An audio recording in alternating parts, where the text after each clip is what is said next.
பெற்றிருக்காது எனில் உடற்சக்கரங்களை குறித்த பல மாற்று கருத்துக்களை துறக்க வேண்டும். காலம் மற்றும் சூழலுக்கு ஏற்ப உயர் ஆன்மாக்கள் ஒன்று கூடியே செயல் புரிகின்றனர். உரைக்கப்படும் ஒவ்வொரு சொற்களும் உங்களது உயிருக்கான மருந்தாகும், ஆற்றலாகும். எனில் மௌனமாய் விழிகளை மூடி ஒவ்வொரு அக்ஷர ஓசைகளையும் உள்ளேற்றிடுங்கள். ஓசையே உங்களது உயிர் ஆற்றல்களை பெருக்கிடும் அப்படின்னு ஐயா குறிப்பிட்டிருக்காரு. இதோடைய அர்த்தம் எல்லாருக்கும் புரிஞ்சிருக்கும். அநாகத சக்கரம் பத்தி பேசுறதுக்காக குறிப்பெடுக்கிறதுக்காக உட்கார்ந்த பொழுது முதல்ல அகத்தியர் ஐயா தோன்றி இதை முதல்ல சொல்லு அப்படின்னு சொல்லி இந்த வார்த்தைகளை கொடுத்திருக்காரு. அதாவது இறைவனே நேரடியாக உங்களுக்கு இப்போ இந்த ஒவ்வொரு சக்கரங்களையும் உடலில் இறங்கி தூய்மை உறுத்துவதுடன் அதற்கான பல விளக்கங்களையும் கொடுத்து கொண்டிருக்கிறார்கள். அதனால எல்லாரும் ஓரிரு நாழிகைகளுக்கு முழு விழிப்புணர்வோட எப்படி நம்ம ஒரு ஆசனமிட்டு தியானம் செய்வோமோ அதே மாதிரி ஆசனமிட்டு அமர்ந்து மாற்று பணிகளை எல்லாம் கொஞ்ச நேரத்துக்கு ஒத்தி வச்சுட்டு இதை அப்படியே உள்வாங்குங்கள் அப்படின்னு ஐயா சொல்றாரு. ஏன்னா இத இந்த ஓசை ஐயா கொடுக்கிற இந்த செய்திகள் இருக்கு இல்லைங்களா, இது காதுக்குள்ள போகும் பொழுதே அது உயிருக்கான ஆற்றலாக ஓசை வெப்ப சக்தி உயிர் சக்தியாக உருமாறி விடுகிறது. நீங்கள் யோக பயிற்சிகளை செய்தாலும் தியான பயிற்சிகளை செய்தாலும் இதை செவிமடுத்தாலே அதற்கு ஈடான பலன் கிடைக்கும் அப்படின்னு சொல்றாரு ஐயா. அதனால எல்லாருமே ஒரு ஆசனமிட்டு அமைதியாக அமர்ந்து ஒரு மணி நேரத்துக்குள்ள முடிஞ்சிரும். நீங்க அதை அழகா செவிமடுத்தீங்கன்னா உயிர் ஆற்றல் உள்ளே போகும். ஏன்னா இத ஒவ்வொரு வார்த்தைகளும் தெய்வங்கள் எடுத்து உரைத்தது.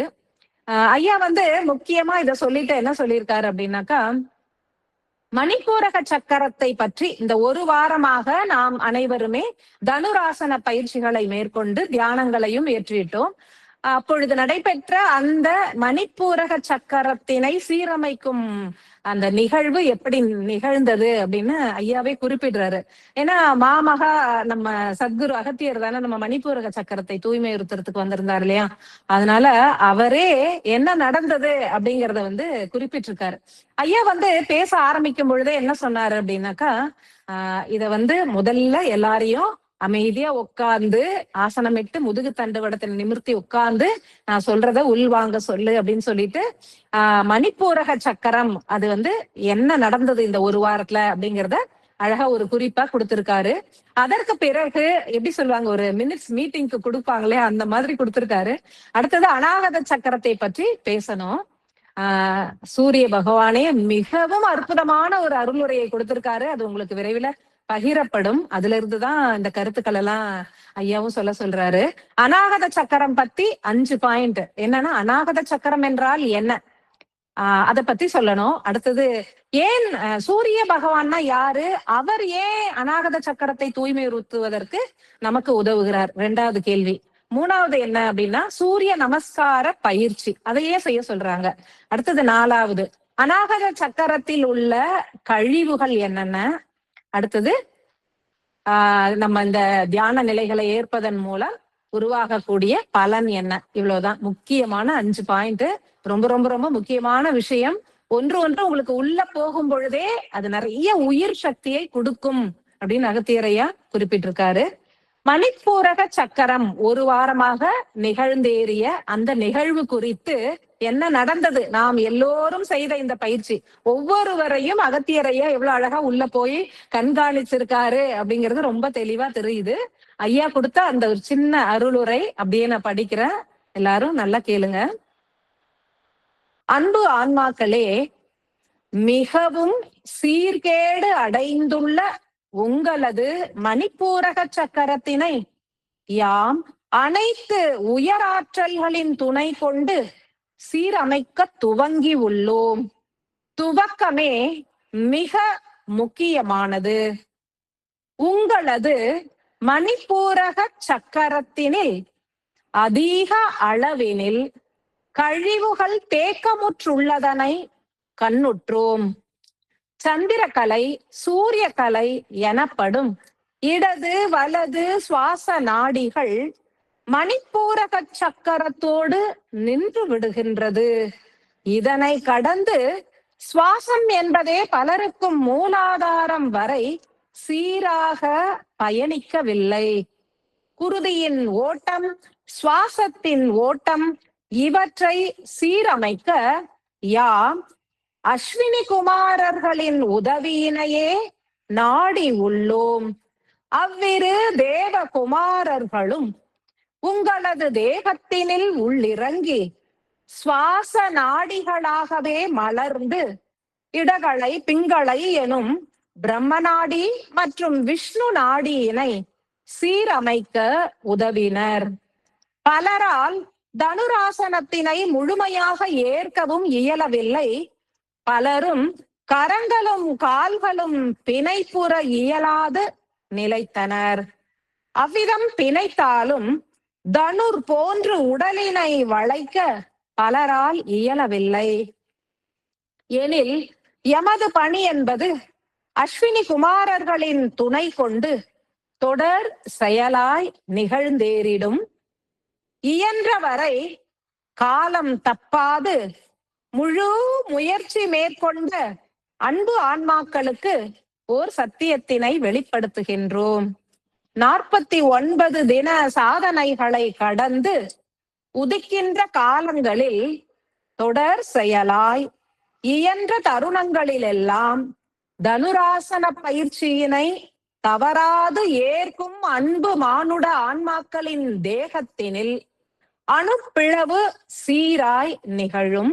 அருளும் பொருளும் பெருகிடும். இத்தருணம் ஆற்றிய செயல்களின் மூலம் கடினமான கழிவுகள் இளகி வெளியேறிட முற்படுகின்றது. ஐம்புலன்களின் ஒடுக்கம் நிகழ்வதனையும் காணலாம். உயிர் மற்றும் ஆன்ம ஆற்றல்களின் விரயம் குன்ற துவங்கி உள்ளது. அனைவரும் ஒவ்வொரு சொல்லினை உதிர்க்கும் முன்னரும் ஒவ்வொரு செயலினை உருவாக்கும் முன்னரும் ஆழ்ந்து சிந்தியுங்கள்.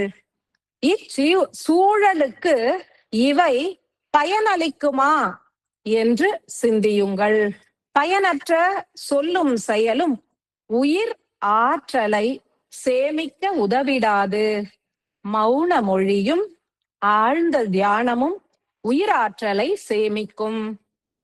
உண்ணும் உணவு, இயற்கையோடு இசைந்த புற வாழ்வு ஆகியவையும் உயிராற்றலை பெருக்கும். உயிரும் ஆன்மாவும் இணைந்து முக்தி பெற இவற்றை உணர்ந்து ஏற்க வேண்டியது மிகவும் அவசியமாகும். அன்பு நிறைந்த ஆசிகள். அகத்தியரையா மணிப்பூரக சக்கரத்தை பத்தி என்ன குறிப்பிட்டிருக்காரு அப்படிங்கிறத நம்ம இப்ப எல்லாருமே தெரிஞ்சுக்கிட்டோம். நிறைய கழிவுகள் இருக்கக்கூடிய ஒரு சக்கரமாக அது அமைந்துள்ளது அப்படின்னு குறிப்பிட்டிருக்காரு. நிறைய பொருள் சார்ந்த தேவைகள் அனைவரிடமும் இருக்கிறது. இந்த கால சூழலுக்கு ஏற்ப நமது வாழ்க்கை இப்படி நடந்துட்டு இருக்கிறதுனால ஐயா ஒரு துவக்கமாக தான் நான் செயல்பட துவங்கி இருக்கேன் அப்படின்னு சொன்னாரு. இந்த வாரம் அஸ்வினி குமாரர்கள் ஒவ்வொருவருடைய தேகத்திற்குள்ளேயே இறங்கினாங்க. வெளியில இருந்து நமக்கு ஆற்றல் கொடுத்துட்டு இருந்தவங்க அகத்தியர் ஐயாவினுடைய கோரிக்கையினை ஏற்று தேகத்திற்குள் இறங்கி அந்த சுவாச நாடிகளை எல்லாம் சீர் செய்ததாக அகத்தியர் ஐயா குறிப்பிட்டிருக்காரு. அதனால எல்லா உயராத்மாக்களும் நமது தேகத்தை தூய்மையுற செய்வதற்காக பாடுபடுகிறார்கள். இதை நம்ம எல்லாரும் உணர்ந்து ஏற்கணும். மணிப்பூரக சக்கரம் தூய்மை அடைவதற்கு நாம இன்னும் தொடர்ந்து இந்த 49 தின பயிற்சிகள் முடிந்த பிறகும் தனுராசனத்தை நம்ம தொடர்ந்து ஏற்கணும் அப்படின்னு ஐயா குறிப்பிட்டிருக்காரு. எல்லா ஆசனங்களையுமே நம்ம தொடர்ந்து ஏற்பதற்கு முயற்சிகளை மேற்கொள்ளலாம். அடுத்தது பாத்தீங்கன்னா அநாகத சக்கரம். அநாகத சக்கரம் பற்றி கேட்க துவங்கினோடனே சூரிய பகவான் அவர் ரொம்ப அற்புதமா சூரிய தேவர் இவ்வளவு அப்படியே அதிசயமான பல உண்மைகளை எல்லாம் வெளிப்படுத்தி இருந்தாரு. அந்த சில விஷயங்கள் எல்லாம் கேட்டு அதிர்ந்து போற அளவுக்கு இருந்தது. யார் அவர், என்ன செய்யறாரு அப்படிங்கிற விஷயத்தெல்லாம் சொல்லி என்ன நடக்குது அப்படிங்கறதெல்லாம் ரொம்ப அற்புதமா விளக்கி இருந்தாரு. அந்த அருளுரை முழுமையாக உங்களுக்கு பகிரப்படும். இப்ப ஐயா குறிப்பிட்டிருந்த மாதிரி 5 வினாக்களுக்கான விடைகள் தான். அநாகத சக்கரம் என்றால் என்ன, அதுதான் முதல்ல ஒரு கேள்வி. ஐயா என்ன சொல்லியிருக்காருன்னா, அனாதி கூட்டல் கதி அப்படின்னு சொன்னாரு. ஆதியும் அந்தமும் அற்றது அனாதி அப்படின்னு சொல்லுவோம் இல்லையா? ஆதியும் அந்தமும் அற்ற கதி, அதுதான் அனாகதி அநாகதம் அப்படின்னு சொல்றாரு. அது என்ன அப்படின்னா, ஆதியும் அந்தமும் அற்ற அப்படின்னாலே இறைவன் அப்படின்னு சொல்றாங்க. ஆதியும் அந்தமும் அற்றவர், ஜோதி ஸ்வரூபமானவர், ஈசன் நம்ம சொல்றோம் இல்லையா? அதுக்கு நிகராக கதி அப்படிங்கிற வார்த்தைய ஐயா குறிப்பிட்டிருக்காரு. ஐயா வந்து இன்னும் நிறைய வார்த்தைகள் அவருடைய ஞான சர நூல், அந்த நூல்ல கூட நிறைய குறிப்பிட்டிருப்பாரு. அதையே தான் திருப்பி நிறைய வார்த்தைகளை குறிப்பிட்டார். இப்ப கதி அப்படின்னாலே என்ன சொல்றாரு ஐயானா, நமது சுவாசம் அப்படின்னு சொல்றாரு. அதுக்கு இன்னும் என்னென்ன பெயர்கள் எல்லாம் குறிப்பிடுகிறார்கள் பாத்தீங்கன்னா, மூச்சு காற்று, வாயு, கதி, கால். நம்ம ஒற்றை கால் தவம் பண்ணோம், அந்த கால்ங்கிறது கூட ஒரு சுவாசமா தான் சொல்றாரு. சுழல் அப்படின்னு குறிப்பிட்டிருக்காரு. சரம், சரக்கலை நிறைய பேர் தெரிஞ்சிருக்கும், சரம்.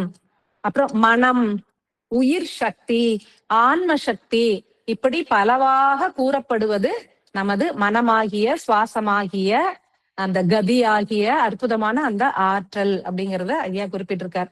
அப்போ அநாகத சக்கரம் என்பதே என்ன அப்படின்னா, முழுமையாக இந்த சுவாசத்தினை சார்ந்த ஒரு சக்கரம், அனைத்தையும் இயக்கக்கூடிய ஒரு அற்புதமான சக்கரம்.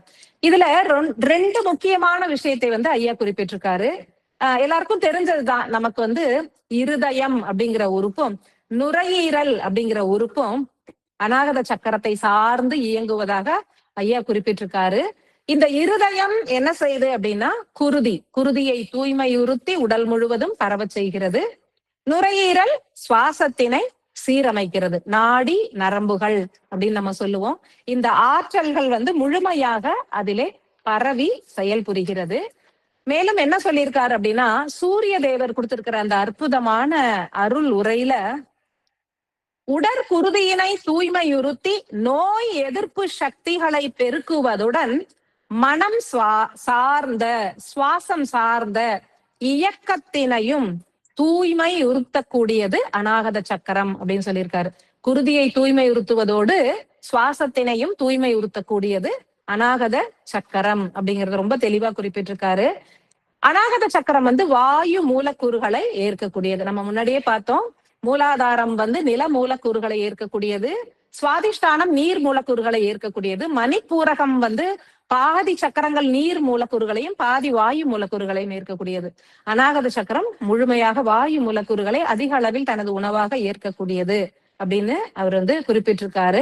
மேலும் இந்த அநாகத சக்கரத்தினுடைய முக்கியமான வேலை என்ன அப்படின்னா, நம்ம போன வாரமே பார்த்தோம், மணிப்பூரக சக்கரம் என்ன செய்து அணுக்களை பிளக்க செய்து, நாம உண்ணுகிற உணவாகட்டும் மேலேந்து வரக்கூடிய பிரபஞ்ச சக்தியாகட்டும் அத்தனை அணுக்களையும் பிளவுற செய்து வெப்ப சக்தி தனியா அந்த அற்புதமான ஆகாய மூலக்கூறுகளை பிரித்து உள்ள அனுப்புற வேலையெல்லாம் மணிப்பூரகம் செய்துனா, அதுக்கு முன்னாடியே அநாகத சக்கரம் என்பது அதனை இழகச் செய்திருக்க வேண்டும் அப்படின்னு சொல்லியிருந்தாங்க. சோ அந்த இழகச் செய்கின்ற அற்புதமான பணியினை தான் நமது அநாகத சக்கரம் செய்கிறது அப்படின்னு குறிப்பிட்டிருக்காங்க. அது நம்ம பார்த்தாலே தெரியும், நம்ம வாழ்க்கையிலே எங்களுக்கு ரொம்ப இளகிய மனசு அப்படின்னு குறிப்பிடுவாங்க. ரொம்ப உருகிய குணம் இருக்கு அப்படின்னு சொல்லுவாங்க. அன்பு, இரக்கம், கண்ணுல ஒரு மற்ற கஷ்டப்படுற ஒரு ஜீவனை பார்க்கும்போதே கண்ணுல தண்ணி வருது அப்படின்னா இளகிய மனம் இருக்கு அப்படின்னாலே நமது அநாகத சக்கரம் நல்லா வேலை செய்யுது அப்படின்னு அர்த்தம். அதை பற்றி ஐயா வந்து ரொம்ப அழகா குறிப்பிட்டிருக்காரு.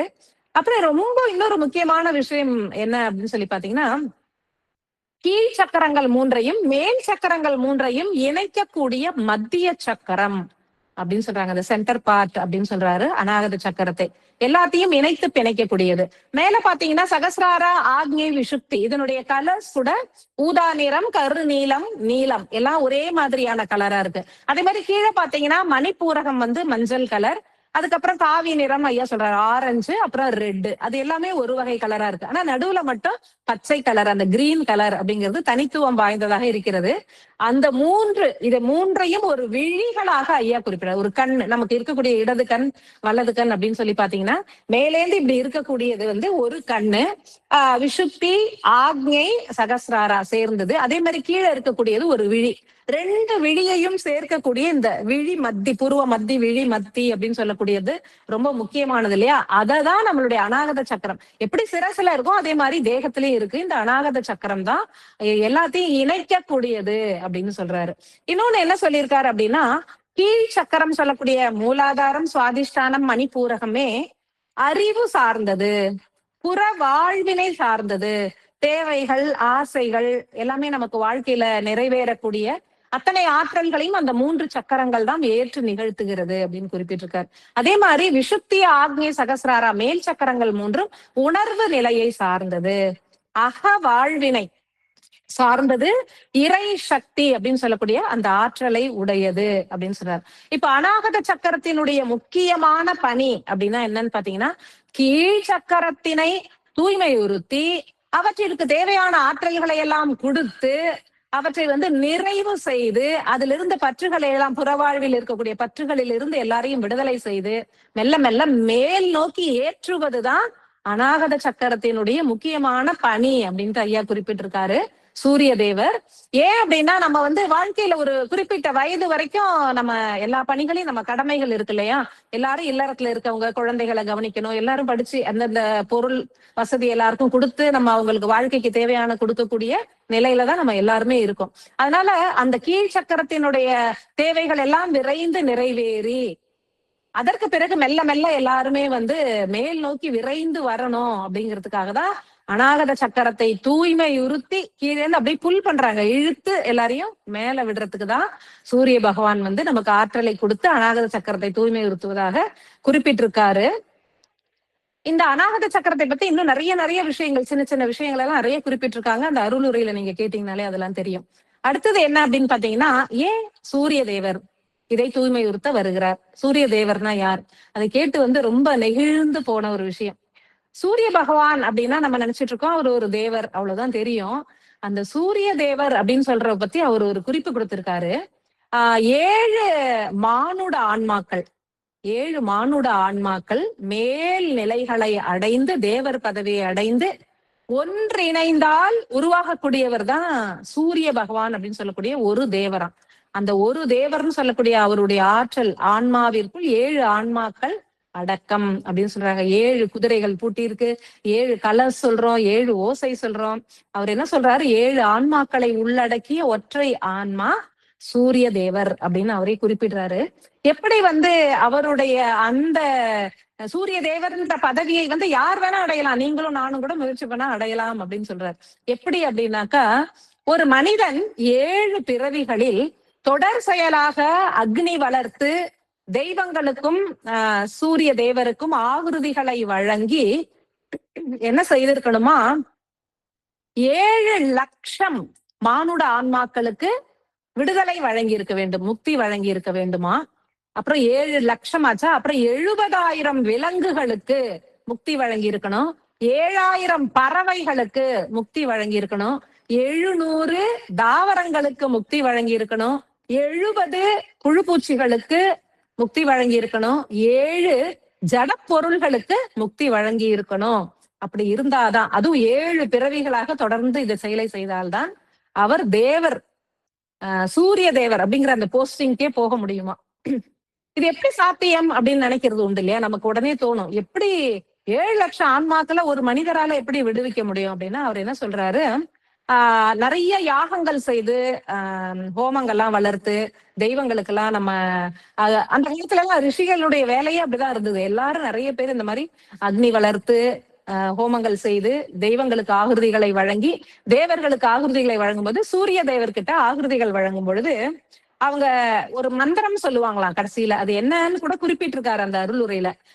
இஷ்ட ஆத்மாப்யக மோக்ஷ பிரயக்ஷக அப்படின்னு சொல்லியிருக்காரு. அதாவது இஷ்டப்படும் ஆத்மாக்களுக்கு மோக்ஷம் அருள்வாயாக அப்படின்னு சொல்லி சூரிய பகவானை நினைச்சுக்கிட்டு அவங்க ஒரு ஆகிருதி கொடுப்பாங்களாம் அந்த அக்னியில. அதாவது யாரெல்லாம் அந்த பூஜிக்கிறாங்களோ அவங்க எல்லாம் அது மாதிரி கொடுப்பாங்க அந்த வேதியர்கள். அப்படி கொடுக்கும் பொழுது என்ன நடக்குது அப்படின்னா, இஷ்டப்படுகின்ற ஆத்மாக்களுக்கு முக்தி அருள்வாயாக அப்படின்னு அவங்க பூஜித்து வேண்டுகின்றதில்ல. இப்ப ஐயா நம்மள்ட்ட என்ன சொல்றாரு, அனைவரும் ஆத்ம விடுதலை அடையணும், அனைத்து ஆன்மாக்களும் விழிப்புற வேண்டும், மந்திரம் சொல்லுங்க, அகத்து ஈசாய வித்மகே காலகஸ்தாய திமிகி தன்னோ சர்வ பிரச்சோதயாத் நம்ம சொல்லிட்டு இருக்கோம் இல்லையா.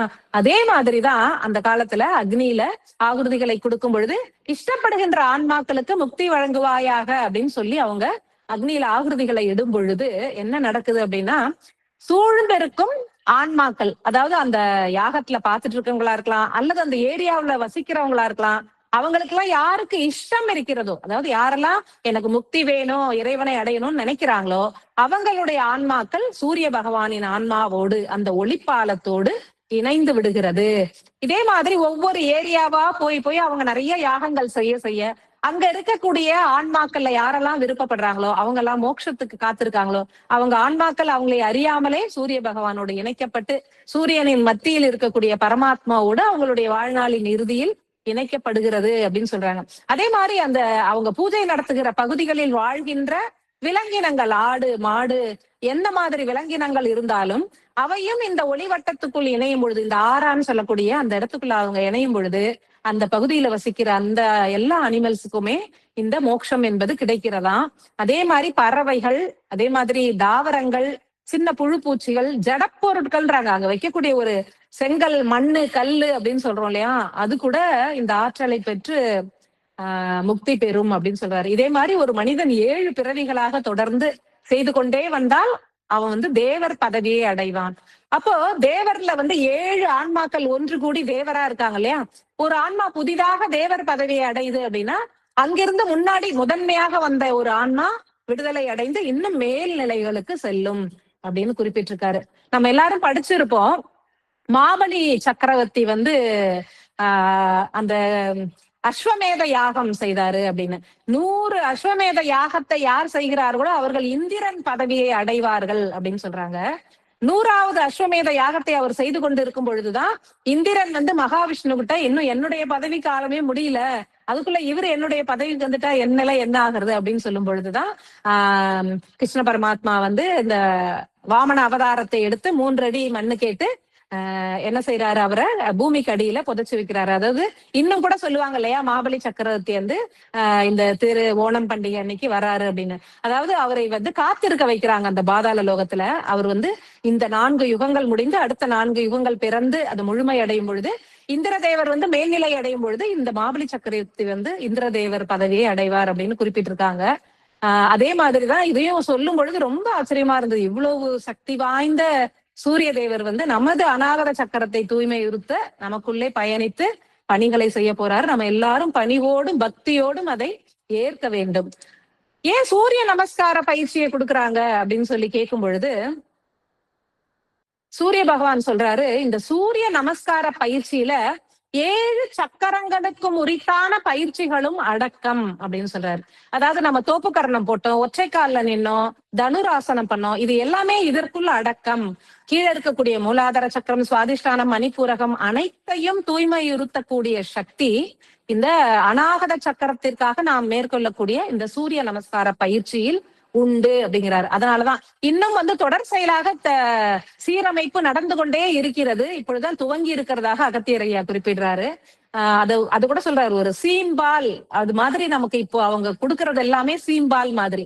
தொடர்ந்து நம்ம அந்த பசுவின் பாலை பருகுவது போன்ற அந்த தெய்வங்களுடைய ஆற்றல்கள் நமக்கு உள்ள அகத்தியர் ஐயா சுத்தப்படுத்தி கொண்டே இருப்பார், சீரமைத்து கொண்டே இருப்பார். ஆனா இந்த பீரியட் ரொம்ப முக்கியமானது, அந்த சீம்பாலை அருந்துவது போல அப்படின்னு குறிப்பிட்டிருக்காரு.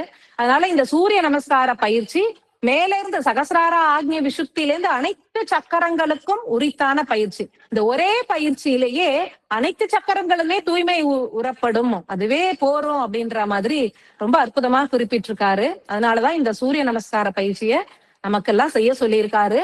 இன்னுமே ஐயா என்ன சொல்லியிருக்காரு, அதாவது 2 கால்களையும் பயன்படுத்தி ஒரு செட்டுன்னு சொல்லுவோம். சூரிய நமஸ்காரம் எல்லாருக்கும் தெரியும், வலது கால் இடது கால் சேர்த்து ஒரு செட்டு செஞ்சாதான் அது ஒரு பயிற்சின்னு சொல்லுவாங்க. ஆனா இப்ப நமக்கு இருக்கக்கூடிய அந்த தேக நிலையை பொறுத்து எல்லாராலையும் 21 முறை செய்யணும்னா 42 முறை செய்யணும். அதுவும் ஒரு நாளைக்கு 7 முறை செய்யணும்னா எல்லாருக்கும் கடினமா இருக்குன்னு சொல்லி ஐயா அந்த பயிற்சியின் எண்களை எல்லாமே குறைச்சிருக்காரு. ஒரு கால்ல செய்யறதே ஒரு எண்ணிக்கையாக வைத்துக் கொண்டு செய்யுங்கள் அப்படின்னு சொல்லியிருக்காரு. ஏன்னா பின்னாடி நம்ம தொடர்ந்து இதெல்லாம் செய்ய போறோம்.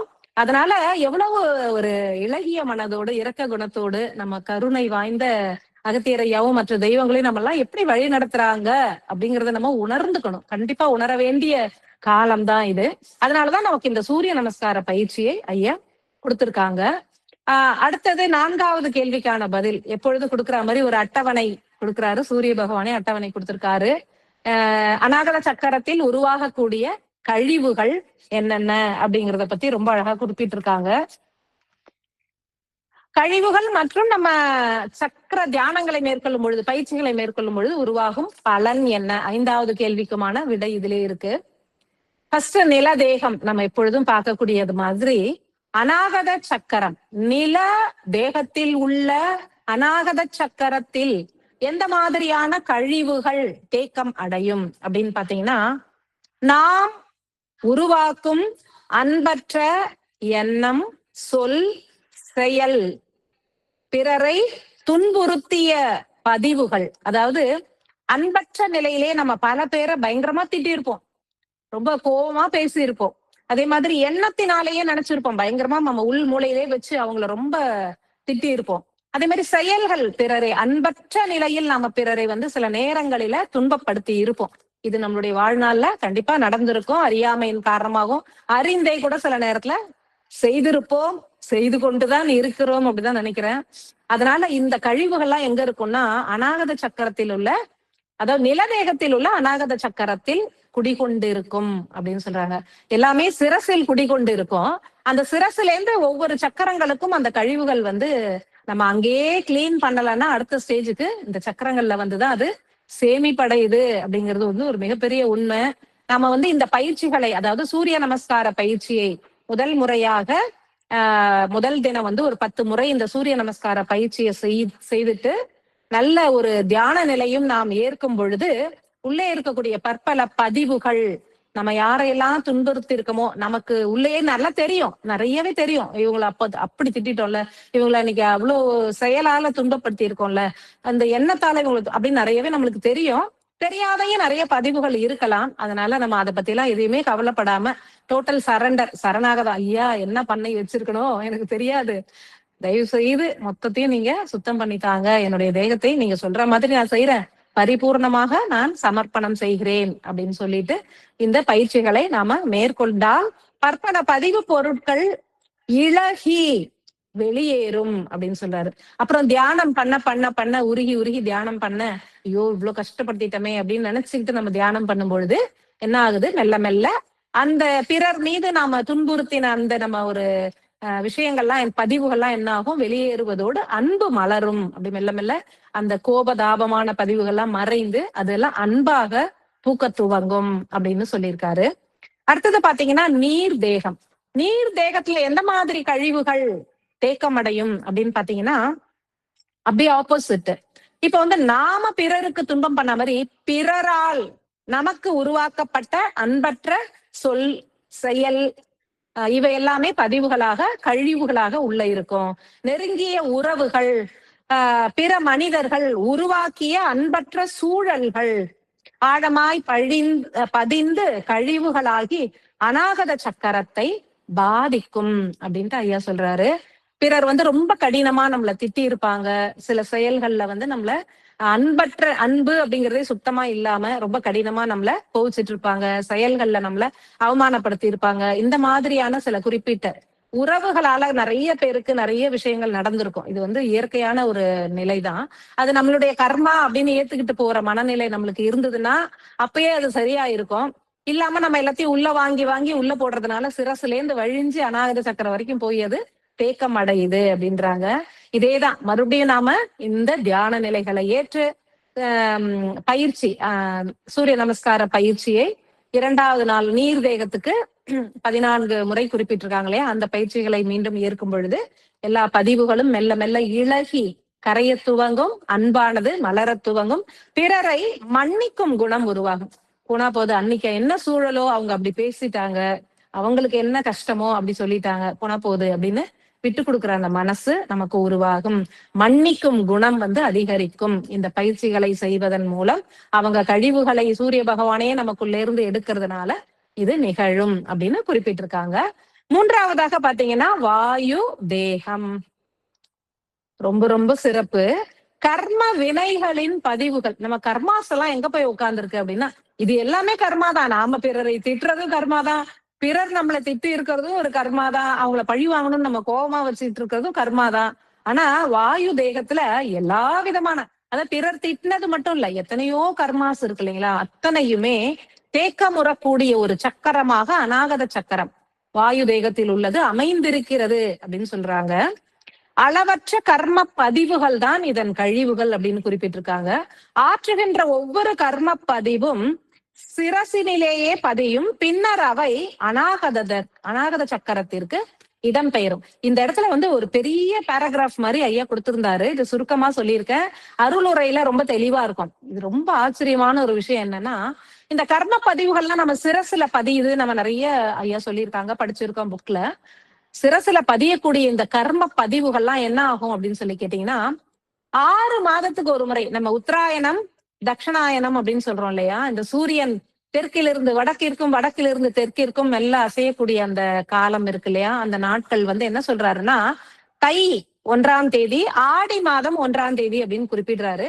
அந்த கணக்கை எல்லாம் நம்ம கண்டுபிடிச்சுதான் நம்ம ரிஷி குலத்தோர், முன்னோர்கள், முனிவர்கள், பெரிய ஞானிகள் அவங்க எல்லாம் வந்து இந்த தேதியை கொண்டாடுங்கள் அப்படின்னு சொல்லி நம்மளுக்கு வச்சிருக்காங்க. தை 1ஆம் தேதி அப்படின்னு சொல்லக்கூடியது சூரியன் நகரக்கூடிய அந்த உத்தராயணம், தட்சிணாயனம் சொல்லக்கூடிய அந்த காலகட்டத்துல தை 1, ஆடி 1 இந்த நாள்ல என்ன நடக்குதானா, டிரான்ஸ்பர், நமக்குலாம் ஒரு வேலை ஒரு ஊர்ல இருந்து இன்னொரு ஊருக்கு டிரான்ஸ்பர் பண்றாங்க இல்லைங்களா? அந்த மாதிரி சிரசிலேயே இருக்கக்கூடிய கர்ம பதிவுகள் நிறைய சேர்ந்து போச்சு. 6 மாசம் ஆச்சு, நிறைய சேர்ந்து போச்சு. நம்ம அப்பப்போ அந்த கழிவுகளை நீக்கல, எல்லாரையும் மன்னிக்கல, நல்லது செய்யல, சேர்ந்து போயிடுச்சு அப்படின்னா என்ன செய்யணும்னா, அந்த 1ஆம் தேதி அன்னைக்கு, தை 1 அன்னைக்கும், அதே மாதிரி ஆடி மாதம் 1ஆம் தேதி, தட்சிணாயனம், உத்தராயணம், ஒரு குறிப்பிட்ட காலம், அந்த அந்த ஒரு எக்ஸாக்டா இன்னைக்கு அப்படின்ல அந்த நேரத்துல உள் மூளையிலிருந்து அப்படியே அநாகத சக்கரத்துக்கு டிரான்ஸ்பர் ஆகுதான். எவ்வளவு பெரிய விஷயம். நம்ம கர்ம பதிவுகள்லாம் அநாகத சக்கரத்துல போய் பதிய துவங்குது. அதனாலதான் தை மாசம் 1ஆம் தேதி நம்ம பொங்கல் பண்டிகை பண்ணி சூரிய தேவனை வணங்குறோம். எல்லாம் உழவர் திருநாள் எல்லாம் சொல்றோம். ஆனா எல்லாருமே சூரிய பகவானை தான் இன்னைக்கு வழிபடுறோம். இதன் மூலமாக என்ன நடக்குதுன்னா, அந்த டிரான்ஸ்பர் நடக்கும் பொழுதே நிறைய பதிவுகளை சூரிய தேவன் வந்து நம்ம கிட்ட இருந்து எடுத்துருவாரு. நிறைய கழிவுகளை நீக்கக்கூடிய ஒரு ஆற்றல் சூரிய பகவானிடமிருந்து அன்றைய தினம் வருகிறது. கர்ம பதிவுகள் அங்க உள்ள உட்கார்ந்து இருக்கும் பொழுது நீக்க முடியல. அது உள்ள போய் ரொம்ப சேஃபா உட்கார்ந்துருக்கு. அது டிரான்ஸ்பர் ஆகுது, மெல்ல மெல்ல நகர்ந்து ஒரு இடத்துல இருந்து ஒரு வீட்டை விட்டு இன்னொரு வீட்டுக்கு போகும் பொழுது, அது ரோடுக்கு வரும் பொழுது, அந்த நேரத்துல பார்த்து அந்த கழிவுகளை நீக்கணும் அப்படிங்கிறதுக்காக தான் நமக்கு முன்னோர்கள் தை 1ஆம் தேதியும் அந்த ஆடி 1ஆம் தேதியும் நமக்கு வந்து நிறைய பூஜைகள், வழிபாடுகள், சூரிய பகவானை வழங்குவது, நிறைய விஷயங்கள்லாம் நம்மளுக்கு சொல்லி கொடுத்திருக்காங்க. இதனுடைய அறிவியல் பூர்வமான விளக்கம் நமக்கு தெரியாதனால இன்னைக்கு பலரும் அதை வந்து கொண்டாடுறதே இல்லை. வெளிநாட்டுல இருப்பாங்க, சின்ன பசங்க, வருங்கால தலைமுறையினர் வந்து இதை பத்தி எதுவுமே தெரிஞ்சுக்கிறது இல்ல. இது எல்லாத்தையும் கொண்டு போய் சேர்க்க வேண்டியது ரொம்ப அவசியம். அந்த அன்றைய தினம் நம்ம வந்து பாரம்பரியமான அந்த பூஜைகளை செய்து சூரியனை எல்லாம் வழிபட்டோம்னா அங்கேருந்து அநாகத சக்கரத்துக்கு வரக்கூடிய கர்மாஸ் நிறைய வெளியேறி விடும், கரைந்து விடும் அப்படின்றாங்க. அப்போ அநாகத சக்கரம், வாயு தேகத்தில் உள்ள அநாகத சக்கரத்துல இந்த கழிவுகள், கர்ம பதிவுகள்லாம் அங்க போய் அடுத்தது தேக்கமடையுது. அடுத்த 6 மாசம் கழிச்சு அங்க எவ்வளவு ஸ்டோரேஜ் ஆகுதோ அது திருப்பி மறுபடியும் இங்க வந்து தேக்கமடையுது. அதனால அநாகத சக்கரம் சீராக இயங்கவில்லை. அதனாலதான் நமக்கு ரொம்ப இலகிய தன்மை இல்லை. அணுக்கள் பிளக்கணும்னா அங்க இலகி கொடுத்தாதானே அது கீழே போய் பிளக்க முடியும். அதனால அந்த சக்தி இல்லை அப்படின்னு குறிப்பிடுறாங்க. இப்ப நம்ம இந்த பயிற்சிகளையும் தியானத்தையும் ஏற்கும் பொழுது என்ன நடக்கும் அப்படின்னா, இருதயத்தை சூழ்ந்துள்ள கொழுப்பு பொருட்கள் எனும் கர்ம பதிவுகள் நீக்கப்படும். 4 தமனிகளும் அழுத்தம் இன்றி இயங்கும். மன பாரம் குன்றும். ஆகாய மூலக்கூறுகள் இழகத் துவங்கும். அதனால் மணிப்பூரக சக்கரமும் பலனடையும் அப்படின்னு குறிப்பிட்டிருக்காங்க. ரொம்ப முக்கியமான விஷயம். அடுத்தது பாத்தீங்கன்னா அக்னி தேகம். அக்னி தேகத்துல என்ன மாதிரி கழிவுகள் உருவாகுது அப்படின்னா, என்ன தன்மை இருக்குன்னா, மனம் குவியா தன்மை, அதான் நோ போக்கஸ் அப்படின்னு சொல்றாரு. நமக்கு ஏதாவது ஒரு வேலை செய்யறோம்னா அதுல போக்கஸே இருக்கிறது இல்ல இப்ப இருக்கிற எல்லாருக்குமே. நம்ம சாப்பிடுறோம்னா நம்ம சாப்பிடுற நேரம் முழுவதும் நம்ம சாப்பாட்டுல கவனம் வைக்கிறோமான்னா இல்ல. குளிக்கும் பொழுது முழு நேரமும் குளியலில் கவனம் வைக்கிறோமா? இல்ல. இந்த வேலை செய்யும் போது அடுத்து என்ன செய்யணும், அடுத்து இந்த வேலையை முடிக்கணும், அந்த வேலையை முடிக்கணும், இதை பத்தின சிந்தனை, அல்ல முடிஞ்சு போன ஒரு வேலையை பத்தி சிந்தனை, இப்படியே நம்ம நிகழ்காலத்தில் இல்லாம பாஸ்ட்லயும் ஃபியூச்சர்லயுமே மாறி மாறி நம்ம சிந்திச்சுக்கிட்டே இருக்கிறதுனால யாருமே மனம் குவியக்கூடிய அந்த தன்மையை பெறவில்லை. அக்னி தேகத்தில் உள்ள அநாகத சக்கரம் தூய்மை அடைந்து விட்டால் அனைவருக்கும் மனம் வந்து குவியும் அப்படின்னு சொல்லியிருக்காங்க. இதற்கான காரணம் கூட ரொம்ப சூப்பரா சொல்லியிருக்காங்க. என்னன்னா, அநாகதம் என்பது கீழ் சக்கரங்களுக்கும் மேல் சக்கரங்களுக்கும் மாறி மாறி பயணிக்குது. என்னன்னா, நம்ம வந்து வெளியில போறோம், அறிவால இயங்குறோம், சம்பாதிக்கிறோம், வெளியில கடைகளுக்கு போறோம், என்னென்னவோ பணிகள்லாம் செய்யறோம். திருப்பி நம்ம வீட்டுக்குள்ள வரும். வெளியில போகும்போது அறிவினால் இயங்குறோம், வீட்டுக்குள்ள வந்தோம்னா உணர்வுகளால் இயங்குவோம். நம்ம வீட்டுக்குள்ள சொந்தக்காரங்க தான் இருப்பாங்க, நம்ம அம்மா அப்பா மனைவி கணவன் குழந்தைகள்னு அந்த உணர்வுகளினால அவங்க சோ அறிவுக்கு போறோம், உணர்வுக்கு வரோம், அறிவுக்கு போறோம், உணர்வுக்கு வரோம். கீழ் சக்கரங்களுக்காக இயங்குறோம், மேல் சக்கரங்களுக்காக மறுபடியும் இயங்குறோம். அதனால மாறி மாறி பயணப்படுவதனால் மனம் அலைபாய்கிறது. அதனாலதான் ஐயா குறிப்பிட்டிருக்காரு, 5 நாழிகைகள் ஒருவர் அமைதியா உட்கார்ந்த பிறகுதான் அந்த மனமே குவியுதுன்னு.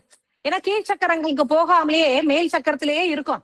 நம்ம இறைவனை பத்தியே சிந்திச்சுக்கிட்டு ஒரு 5 நாழிகை, அதாவது 2 மணி நேரம் உட்கார்ந்த பிறகுதான் மனம் அலைப்பாயாம இருக்கு. ஏன்னா புற வாழ்க்கையை பத்தி சிந்திக்காம மெல்ல மெல்ல மெல்ல மெல்ல ஒடுங்கி இந்த விசுத்தி ஆகிய சகசிராராக்குள்ளேயே சுவாசம் ஓடி மனம் ஓடி நிக்கும் பொழுதுதான் நமக்கு இந்த அலைப்பாயும் தன்மை இல்லாம ரொம்ப காமா நம்ம ஃபீல் பண்ண முடியுது அப்படின்னு குறிப்பிட்டிருக்காங்க. அநாகத சக்கரம் கீழே இருக்கிற பணிகளை எல்லாம் சீக்கிரம் நம்ம நிறைவேற்றிய பிறகு, பற்றுகள் எல்லாமே துறக்கப்பட்ட பிறகு அநாகத சக்கரமே மேல்நிலையை நோக்கிதான் நமக்கு ஆற்றலை கொடுக்கும் அப்படின்னு குறிப்பிட்டிருக்காங்க. அதனால இதன் பலன் என்ன அப்படின்னா மனம் குவியும். அதான் அது குவியா தன்மை போட்டு நம்ம போக்கஸ் கிடைக்கும். எந்த வேலை செஞ்சாலும் அதுல ஒரு போக்கஸ் இருக்கும். அந்த நிகழ்காலத்திலே இருப்போம், பிரசன்ட்லயே நம்ம இருப்போம். இந்த பயிற்சிகளினால் அநாகத சக்கரம் நன்றாக தூய்மை அடையும் அப்படின்னு குறிப்பிட்டிருக்காரு. ஒரு நிலையில் நிற்பதற்கு பூரணமான ஆற்றல் கிடைக்கும் அப்படின்னு குறிப்பிட்டிருக்காரு. மனம் ஒரு நிலைப்படுதல். ஏன் மனம் ஒரு நிலைப்படல அப்படின்னா அநாகத சக்கரம் தூய்மையா இல்ல. அதை சீரமைத்து விட்டால் எளிதாக மனம் ஒரு 10 நிமிஷம் தியானம் பண்றோம்னா 10 நிமிஷமும் சூப்பரா இறைலயத்திலே இருக்கக்கூடிய ஆற்றல் நமக்கு கிடைக்கும்னு சொல்லியிருக்காரு. அடுத்தது ஆகாய தேகம் பத்தி குறிப்பிட்டிருக்காரு. இலகா தன்மை, கடினத்தன்மை, அதுதான் ஆகாய தேகத்தில் இருக்கக்கூடிய அநாகத சக்கரத்தின் கழிவுகள் அப்படின்னு குறிப்பிட்டிருக்காங்க. தங்களது வாழ்நாளில் ஏற்றுவிட்ட பல கடினமான சூழல்கள் யாவும் கடினமான பதிவுகளாக உருமாறும் சக மனிதர்களிடம் கடினமாய் நடந்து கொள்வதன் மூலம் இந்த கழிவுகள் பெருகும் அப்படின்னு சொல்றாங்க. நம்ம வாழ்க்கையில சில கடினமான சூழல்கள் எல்லாருக்குமே ஏற்பட்டிருக்கும். ஏதாவது ஒரு பெரிய துக்கம் ஏற்பட்டிருக்கும், பெரிய லாஸ் ஏற்பட்டிருக்கும், வேற ஏதாவது ஒரு பிரச்சனை ஏற்பட்டிருக்கலாம். இதனால என்ன ஆகுதுன்னா நமக்குள்ள ஒரு ஆழ்ந்த கடினத்தன்மை உருவாகிடுது. அநாகத சக்கரம்னால என்ன, இலகி இருக்கணும். இலகினாதான் அந்த பிரபஞ்ச பேராற்றலை அது இலக்கி கொடுத்தாதான் மணிப்பூரக சக்கரத்தினால அணுப்பிளவை ஏற்படுத்த முடியும். அது மூலாதார சக்கரத்துக்கு ஆகாய மூலக்கூறுகள் போகும்.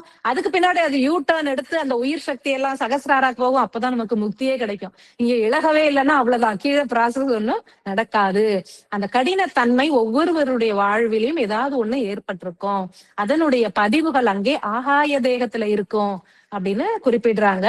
இந்த பயிற்சிகளை ஏற்பதன் மூலம் என்ன நடக்குதுன்னா மெல்ல மெல்ல மனமானது இழக துவங்கும், தேகம் பொலிவுறும், பதிவுகள் நீங்கும், மனம் ஒடுங்க துவங்கும், உயிர் சக்தி பெருகும், உடலும் மனமும் இழகும், அன்பும் கருணையும் பெருகும், நமது வாழ்வே பொன்னானதாக மாறும் அப்படின்னு குறிப்பிட்டிருக்காரு. மனம் மட்டும் இழகிடுச்சு அப்படின்னா இரக்க குணமும் அந்த இளகிய மனதும் வாடிய பயிரை கண்ட போதெல்லாம் வாடினேன், அந்த அளவுக்கு ஒரு ஜீவ காருண்யம் நமக்குள்ள பெருக துவங்கறதுக்கு மூல காரணமே இந்த அநாகத சக்கரமாக தான் அமைய போகுது. இதை அனைத்து உயராற்றல்களின் துணை கொண்டு நாம கண்டிப்பாக நல்லபடியாக சீரமைத்து அதனுடைய முழு பலனும் நமக்கு கிடைக்கணும் அப்படின்னு நம்ம சத்குரு ஐயா கிட்டையும் சூரிய பகவான் கிட்டையும் பரிபூர்ணமா பிரார்த்தனை பண்ணுவோம். இந்த சக்கரங்கள் எளிதாக இந்த ஒரு வாரத்துல யாருமே மிஸ் பண்ணாம முடிஞ்ச அளவு இந்த சூரிய நமஸ்காரத்தை செஞ்சு பார்த்துக்கோங்க. முன்னாடி செஞ்சு பார்த்திருப்பீங்க, தெரியாதவங்க நெட்ல பார்த்து கத்துக்கோங்க. கண்டிப்பாக முடிந்த அளவு இந்த பயிற்சிகளை செய்து தியானத்தினை செய்து இது முழு பலனை நம்ம அனைவரும் பெற்றுக்கொள்ளணும். இறுதியாக என்ன அப்படின்னாக்கா ஒவ்வொரு வாரமும் ஐயா சுவைய பத்தி குறிப்பிடுறாரு இல்லைங்களா. இந்த வாரம் உப்பு சுவை அப்படின்னு குறிப்பிட்டிருக்காரு. உப்பு சுவை என்னன்னா நம்ம எல்லாரும் என்ன நினைப்போம், சாப்பாட்டுல நிறைய உப்பு சேர்த்துக்கலாம் அப்படின்னு தான் நினைப்போம். ஆனா ஐயா அப்படி குறிப்பிடல. அவர் என்ன சொல்றாருன்னா உப்பு எங்க இருந்து கிடைக்குது அப்படின்னு கேட்பார். உப்பு கடல் நீர்ல இருந்து கிடைக்குது. சோ நீரில் இருந்துதான் உப்பு கிடைக்குது. அப்படிங்கறதுனால நீர் சக்தி மிகுந்த காய்கறிகளை, கனிகளை, கீரை வகைகளை உண்ணுங்க அப்படின்னு சொல்லியிருக்காரு. எல்லாருக்குமே தெரியும், பூசணிக்காய், பரங்கிக்காய், சொரக்காய், வெள்ளரிக்காய் அதெல்லாம் நீர் தன்மை மிக்கது. தர்பூசணி பழம், கிர்னி பழம் அதெல்லாம் நிறைய ஜூஸ் இருக்கும். எல்லா பழங்களையுமே இருக்கும், காய்கறியிலும் இருக்கும். கீரை வகைகள், கண்டிப்பாக கீரையில நிறைய நீர் சக்தி இருக்கிறது. அந்த மாதிரி அந்த நீர்ல இருந்து இருக்கக்கூடிய உப்பை எடுத்துக்கிட்டாலே போறோம், தனியா உப்பு அதிகமா சேர்க்கணும்ன்றதுல இந்த நீர்த்தன்மை மிக்க காய்கறிகளில் உள்ள உப்பு சுவையினை ஏற்றுக்கொள்ளுங்கள் அப்படின்னு குறிப்பிட்டிருக்காரு. இன்னொரு முக்கியமான விஷயமும் குறிப்பிட்டிருக்காரு. இந்த 7 நாட்களுக்கும் காலையில 6 மணி பயிற்சியை முடித்த பிறகு வெண்பூசணி ஜூஸ் அதனுடைய சாறு சிறிதளவு பருக சொல்லியிருக்காரு.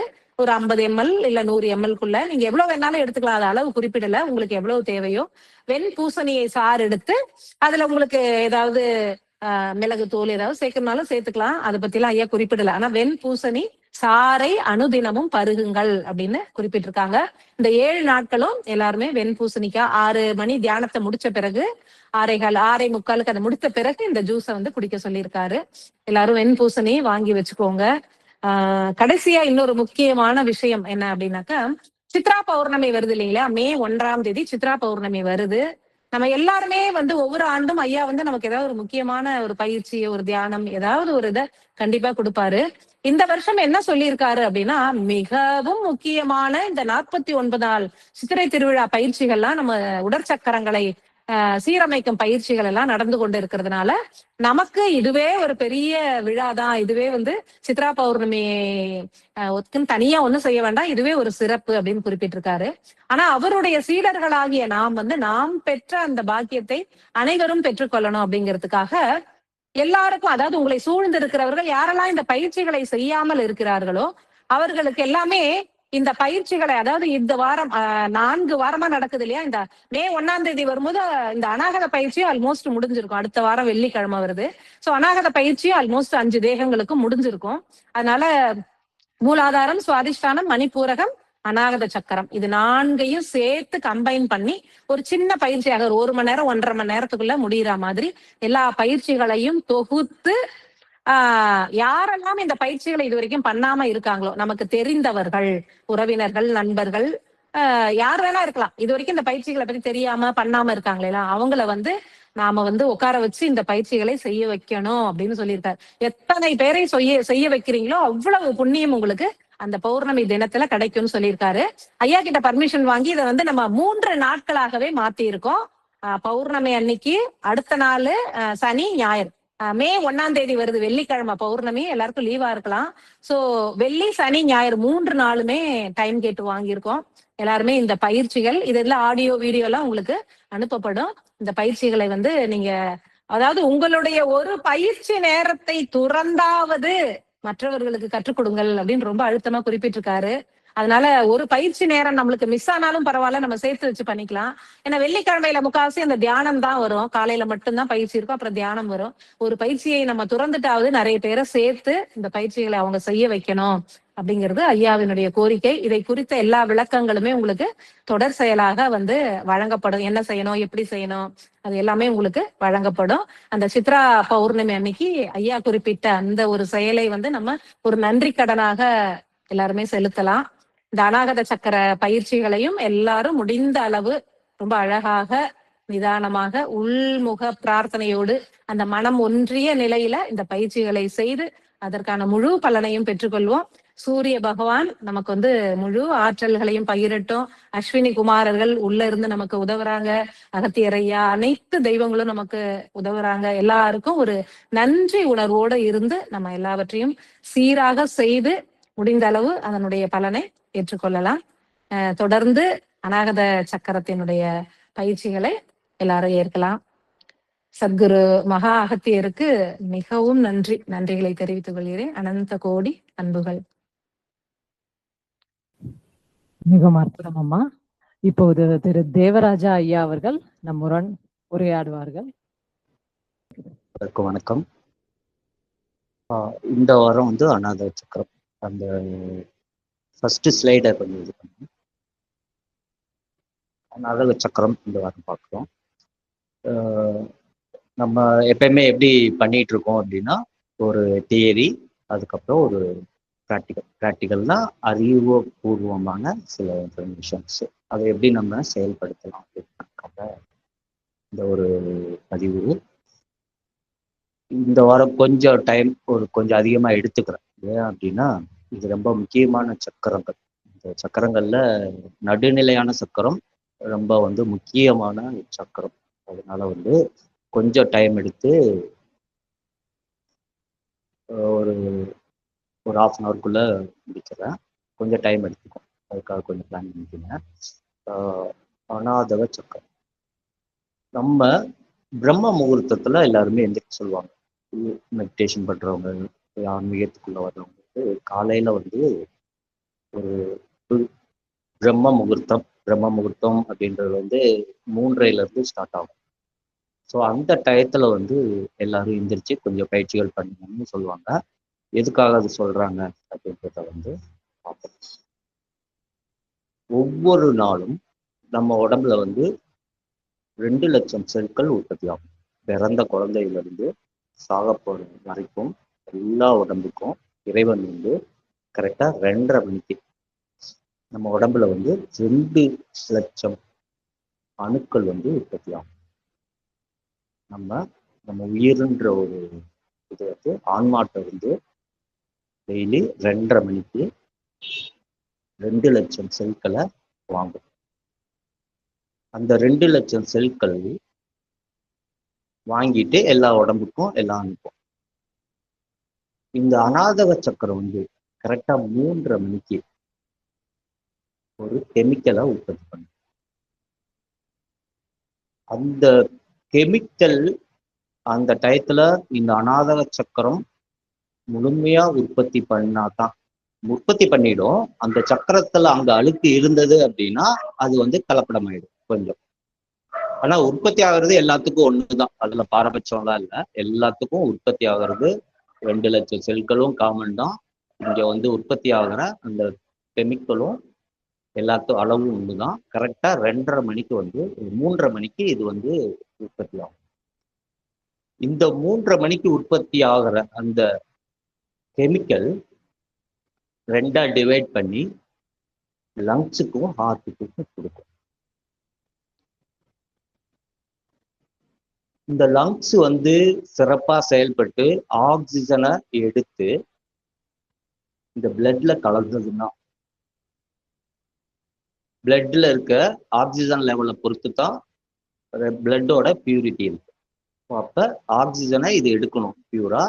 அதை ஹார்ட் கரெக்டா ஃபங்க்ஷன் ஆகணும். ஸோ ரெண்டுமே சமமா ஒர்க் பண்ணணும். இது எந்த அளவுக்கு ஆக்சிஜன் எடுக்குதோ அந்த அளவுக்கு அது ஆக்சிஜனை உள்ள எடுத்துட்டு போய் உடம்பு ஃபுல்லா சேர்க்கணும். இது பேலன்ஸா இருந்தாதான், ரெண்டுமே சம அளவுல ஒர்க் பண்ணா மட்டும்தான் வந்து இந்த சக்கரம் வந்து பியூரா இருக்குன்னு அர்த்தம். இதுல கொஞ்சம் இது ஆக்சிஜன் எடுக்கிறது, லங்ஸ் வீக் ஆயிடுச்சு அப்படின்னா பியூரிட்டி போயிடும். அதே மாதிரி இது பம்ப் பண்றதோட ஸ்பீடு அதிகமாச்சுனாவோ கம்மியாச்சுனாவோ நமக்கு ப்ரெஷர், அது தெரியும். பிபியை பத்தி எல்லாத்துக்கும் தெரியும்.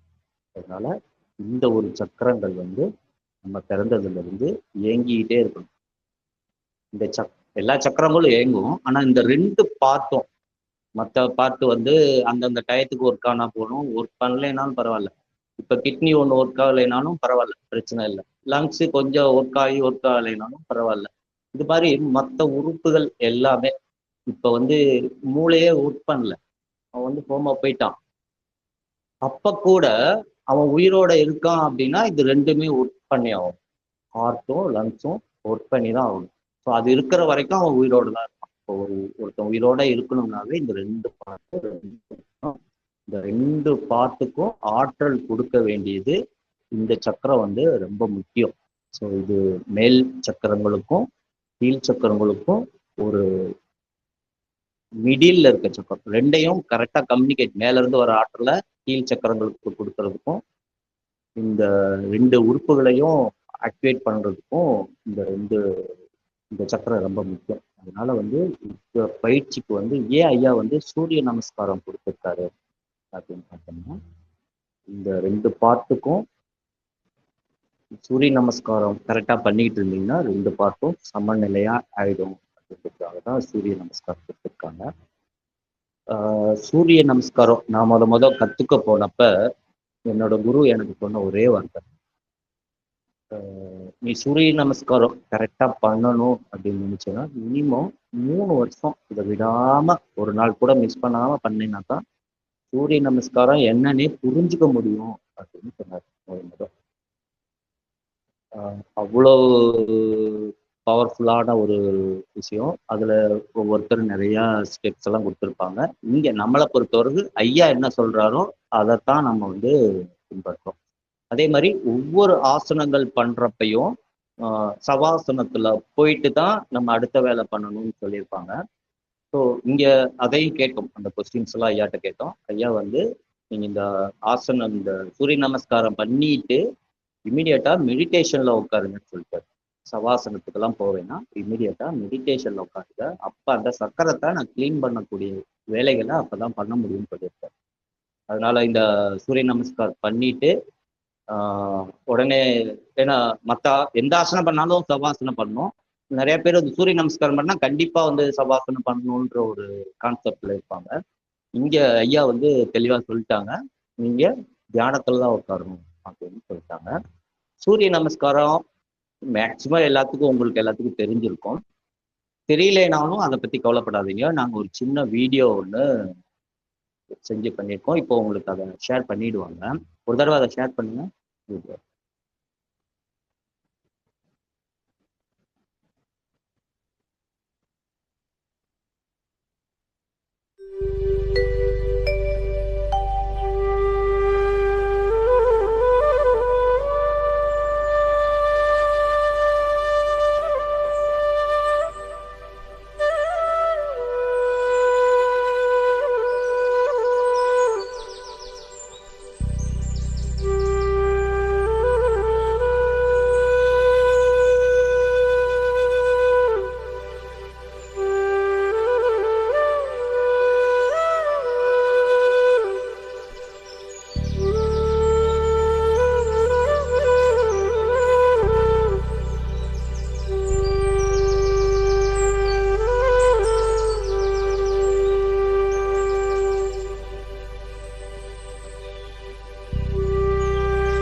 இந்த வீடியோ எல்லாத்துக்கும் ஷேர் பண்ணிடுவோம். நல்லா கவலைப்படுதுன்னா அந்த 12 ஸ்டெப் அந்த இது போடுங்க சார். இதில் வந்து பார்த்தீங்கன்னா 1, 2, 3, 4, 5, 12 ஸ்டெப் இருக்குது. இதுதான், இதை மட்டும் ஃபாலோ பண்ணுங்க, மற்றதெல்லாம் விட்டுருங்க. இதில் என்ன சொல்லியிருக்காங்களோ இதை மட்டும் ஃபாலோ பண்ணுங்க. போன பயிற்சி மாதிரி தான். போன பயிற்சி என்ன பண்ணுவீங்க, ஒரு ரிங் அடித்தா பயிற்சி பண்ணுவீங்க. 2வது பயிற்சியில் நார்மல் ஆகிடுவீங்க. ஆனால் இங்கே சூரிய நமஸ்காரில் வந்து ஃபர்ஸ்ட் பெல் அடிக்குது. நமக்கு சூரிய நமஸ்காரம்னா 2 செட்டு. அதாவது இந்த 4வது பார்த்தீங்கன்னா ரைட் ஹேண்டை, ரைட் லெக்கை பின்னாடி வைப்பீங்க, வலது காலை பின்னாடி வைப்பீங்க. அதே மாதிரி 9வது ஸ்டெப்பில் பார்த்தீங்கன்னா அந்த வலது காலை முன்னாடி எடுத்து வைப்பீங்க. இது வந்து இதில் வந்து அடுத்த செட்டில் இடது காலை பின்னாடி எடுத்து வைப்பீங்க 4வது ஸ்டெப்பில். 9வது ஸ்டெப்பில் இடது காலை பின்னாடி எடுத்து வைப்பீங்க. இது 2ம் சேர்ந்தது ஒரு சைக்கிள் தான், ஒரு செட்டுன்னு சொல்லுவாங்க. ஐயா வந்து ஒரு ஒரு காலை எடுத்து வைக்கிறதே ஒரு பயிற்சின்னு கன்சிடர் பண்ண சொல்லிட்டாங்க. அதனால ஒரு பெல் அடிக்கிறப்ப நீங்க இந்த பயிற்சியை ஆரம்பிச்சு உங்களோட வலது காலை பின்னாடி வச்சு நீங்க பயிற்சியை முடிச்சுட்டு நார்மல் பொசிஷனுக்கு வந்துருங்க. 2வது பெல் அடிக்கும், 2 பெல் அடிக்கும். அப்ப அந்த சைக்கிள்ல நீங்க பயிற்சி பண்றப்ப இடது காலை பின்னாடி சரிங்களா. ஃபர்ஸ்ட் பெல் அடிக்கும், ஃபர்ஸ்ட் சைக்கிள் பண்றீங்க. 1வது பயிற்சி, 1வது பயிற்சியில ஒரு பெல் அடிக்கும். அப்ப உங்களோட வலது காலை பின்னாடி வைக்கணும். அதே மாதிரி 9வது ஸ்டெப்ல வலது காலை முன்னாடி எடுத்து வைக்கணும். 2 பெல் அடிக்கும். 2வது பயிற்சி 4வது ஸ்டெப்ல உங்களோட இடது காலை பின்னாடி எடுத்து வைக்கணும். 9வது ஸ்டெப்ல உங்க இடது காலை முன்னாடி எடுத்து வைக்கணும். இதுதான். ஸோ எல்லாமே இந்த வீடியோ, இந்த ஸ்டெப்ஸ் எல்லாமே போட்டுருவாங்க. இதுல மறுபடியும் ஏதாவது டவுட் இருக்கு அப்படின்னா உங்க கோஆர்டினேட்டர்கிட்ட, உங்க குரூப்ல உங்க மெசேஜ் போடுங்க, அதுக்குண்டான தெளிவுகள் கொடுத்துருவாங்க. அந்த வீடியோவும் இப்போ கொஞ்சம் ஒரு 9 மணிக்குள்ள உங்களுக்கு வந்துடும். அதெல்லாம் பார்த்துக்கிங்க. முதல் நாள் வந்து உங்களுக்கு அது புரியல, ஆல்ரெடி பண்ணவங்களுக்கு இது ஈஸியாக புரிஞ்சிடும். பண்ணலைனாலும் ஒன்றும் பிரச்சனை இல்லை. நீங்கள் முடிஞ்ச அளவு அதை ட்ரை பண்ணுங்க. ஒன்றும் பிரச்சனை இல்லை. ஒரு தடவை 2 தடவை வீடியோ பார்த்து புரிஞ்சுக்கிங்க. தப்பு நடந்தாலும் பரவாயில்ல, திருப்பி அதை சரி பண்ணிக்கோங்க. ஃபர்ஸ்ட் நாளுக்குள்ள அது எல்லாமே சரி ஆயிடும். அதனால பயப்பட வேண்டாம். மெயினா வந்து இந்த சூரிய நமஸ்கார் தெரியாதவங்களுக்காக இதை கொடுத்துருக்கோம். எல்லாருமே இதவே ஃபாலோ பண்ணுங்க. ஒவ்வொருத்தரும் ஒவ்வொரு ஸ்டெப்பு சேர்த்திருப்பாங்க, எடுத்திருப்பாங்க, இதெல்லாம் இருக்கும். நீங்க இதுக்கு முன்னாடி நிறைய சூரிய நமஸ்கார் பண்ணியிருந்தாலும் அதெல்லாம் மறந்துட்டு இந்த ஸ்டெப்ஸ் மட்டும் கரெக்டா வந்து நீங்க ஃபாலோ பண்ணிட்டு வாங்க. மற்றபடி சூரிய நமஸ்கார் வந்து ரொம்ப முக்கியம். இந்த பயிற்சி அநாதக சக்கரம்ன்றது ரொம்ப ரொம்ப முக்கியமான பயிற்சி.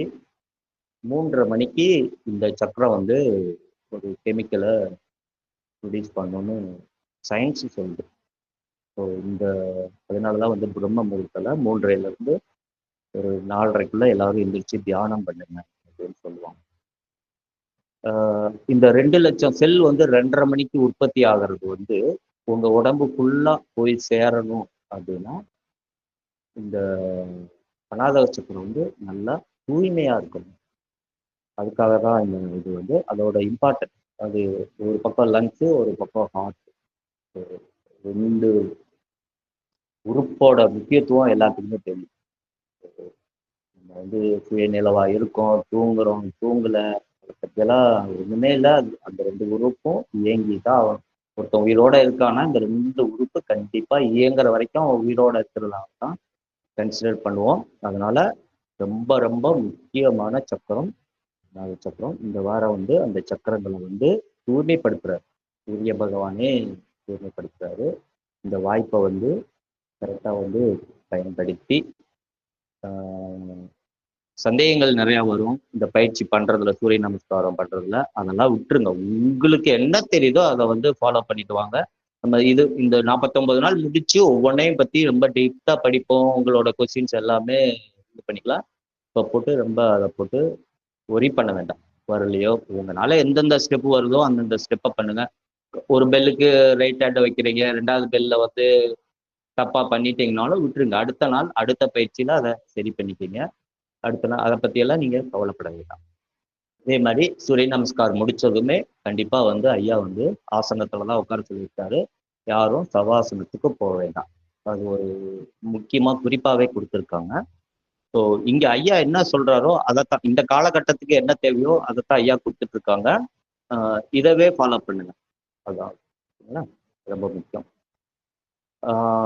அப்புறம் வந்து நமக்கு வந்து சித்திரை திருவிழா அதெல்லாம் வந்து இந்த சித்ரா பௌர்ணமி நம்ம வருஷம் ஒரு பெரிய ப்ரோக்ராமுக்கு அதுக்கு ரெடி பண்ணிட்டு இருந்தோம். நம்ம ரெடி பண்ணி இருக்கப்ப இந்த பயிற்சிகள் வந்துருச்சனால அந்த ப்ரோக்ராமை கொஞ்சம் தள்ளி வச்சிருக்கோம்.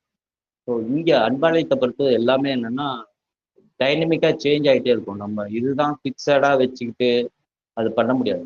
இந்த காலகட்டத்தில் வந்து நேற்று ஒன்று சொல்லுவாங்க, இன்னைக்கு ஒன்று சொல்லுவாங்க. ஸோ அதை அடாப்ட் பண்ணிட்டு நம்ம போகணும்.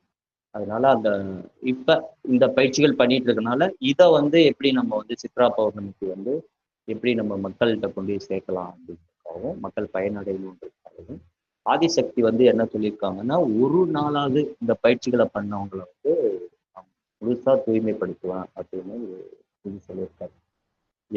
49 நாளும் 7 தடவை பயிற்சி பண்ண முடியாதவங்க சித்ரா பௌர்ணமி ஃப்ரைடே அன்னைக்கு வருது. இந்த பயிற்சிகள் இது வரைக்கும் பண்ண பயிற்சிகள்ல எல்லாம் தொகுத்து பயிற்சி பிளஸ் தியானமா மாத்தி 1 மணி நேரம்லேருந்து ஒரு 1.25 மணி நேரத்துக்குள்ள முடிக்கிற மாதிரி ஒரு பயிற்சி ரெடி பண்ணியிருக்கோம். அது உங்களுக்கு மண்டே காலையில வந்துடும். இந்த பயிற்சி யாருக்காக அப்படின்னா இதுல இப்ப பண்ணிட்டு இருக்கவங்களுக்காக இல்லை. இப்ப பண்ணிட்டு இருக்கவங்க உங்களுக்கு தெரிஞ்சவங்களுக்கு, இப்ப யாராவது ஸ்கூல்ல இருந்தீங்கன்னா பசங்களுக்கு, இல்லை யாராவது யோகா டீச்சர் இருந்தாங்கன்னா உங்க யோகா ஸ்டூடெண்ட்டுக்கு, உங்க ரிலேஷன்ஸ் யாராவது ஒரு 10 பேரை சேர்த்து வச்சு ஃப்ரைடே, சாட்டர்டே, சண்டே இந்த 3 நாள்ல 3 நாளும் நீங்க சொல்லி கொடுத்துறதுனாலும் சொல்லி கொடுங்க. இல்லை வந்து ஏதாவது ஒரு நாள் டைம் எடுத்துட்டு ஒரு 4 பேர் 5 பேர்த்துக்காவது இதை கொண்டு போய் செய்ய சொல்லுங்க அப்படின்றது தான் இதை வடிவமைச்சு கொடுத்துருக்காரு ஐயா. அந்த பயிற்சி உங்களுக்கு வந்து எல்லாமே ஆல்மோஸ்ட் ஃபைனலைஸ் பண்ணிட்டோம். இன்னும் கொஞ்சம் ஃபைன் டியூன்லாம் பண்ணிட்டு மண்டே காலையில உங்களுக்கு கிடைச்சிடும். அதை நீங்க பார்த்து போட்டு புரிஞ்சுக்கிட்டு அதில் ஏதாவது டவுட் இருந்ததுன்னா தனியாக நீங்கள் அதை கேட்டு கிளாரிட்டி பண்ணிக்கோங்க. ஏன்னா நீங்கள் அடுத்தவங்களுக்கு சொல்லிக் கொடுக்க போறீங்க. இந்த பயிற்சி இது வரைக்கும் பண்ணிட்டு இருந்தவங்க அடுத்தவங்களுக்கு இதை சொல்லி கொடுக்க போறீங்க. அதனால அதுல ஏதாவது ஐயம் இருக்கு அப்படின்னா நம்ம இன்னொரு செஷன் கூட அதுக்கு தனியாக ஏதாவது அரேஞ்ச் பண்ணி அதை நம்ம அதை கிளியர் பண்ணிக்கலாம். அந்த பயிற்சி உங்களுக்கு வந்துட்டு பார்த்துட்டு மண்டே ஏதாவது ஒரு நாள் வந்து டைம் ஒதுக்க முடியுதுன்னா இதே ஒரு மீட்டிங் போட்டு அதில் உள்ள டவுட்ஸை வந்து கிளியர் பண்ணிக்கலாம். அப்படி இல்லைனாலும் உங்கள் கோஆர்டினேட்டர்ஸ் வந்து உங்களுக்கு வந்து டவுட்ஸ் எல்லாம் வந்து கிளியர் பண்ணுவாங்க. சித்ரா பௌர்ணமி வந்து வெள்ளிக்கிழமை வருது. வெள்ளி, சனி, ஞாயிறு. ஏன்னா வெள்ளிக்கிழமையே சில பேர்த்துனால போய் சொல்லி கொடுக்க முடியாது, ஆஃபீஸ் வேலையெல்லாம் இருக்கும். அதனால ஐயா வந்து அந்த 3 நாளும் கன்சிடர் பண்ணிக்கிறேன்ட்டாரு. ஃப்ரைடே, சாட்டர்டே, சண்டே உங்களால இந்த பயிற்சியில இணையாதவங்க யாரு இருந்தாலும் ஒரே ஒரு தடவை மட்டும் அந்த பயிற்சியை வந்து வீடியோ வந்துடும். அந்த வீடியோ ப்ளே பண்ணி அதை கரெக்டாக பண்ணுறாங்களான்றத மட்டும் நீங்கள் வந்து தெளிவாக பார்த்துக்கோங்க. மற்ற டவுட்ல எனக்கு ஆனால் இந்த சக்கரம் வந்து ரொம்ப முக்கியம். அதனால அது தூய்மைப்படுத்துறத இது வரைக்கும் எல்லாருமே வந்து ரொம்ப சிறப்பாக பண்ணிட்டு இருக்கீங்க. இதுக்கு வந்து அதிக இம்பார்ட்டன்ட் கொடுத்து பண்ணுங்க. மைய சக்கரம் மேல் ஆற்றல்களையும் கீழ் ஆற்றல்களையும் நினைக்கக்கூடிய இந்த சக்கரம் வந்து தூய்மையாக இருக்கிறது ரொம்ப ரொம்ப முக்கியம். இயற்கையே வந்து காலையில் அதை தூய்மைப்படுத்தக்கூடிய விஷயங்களை இயற்கையே பண்ணும்.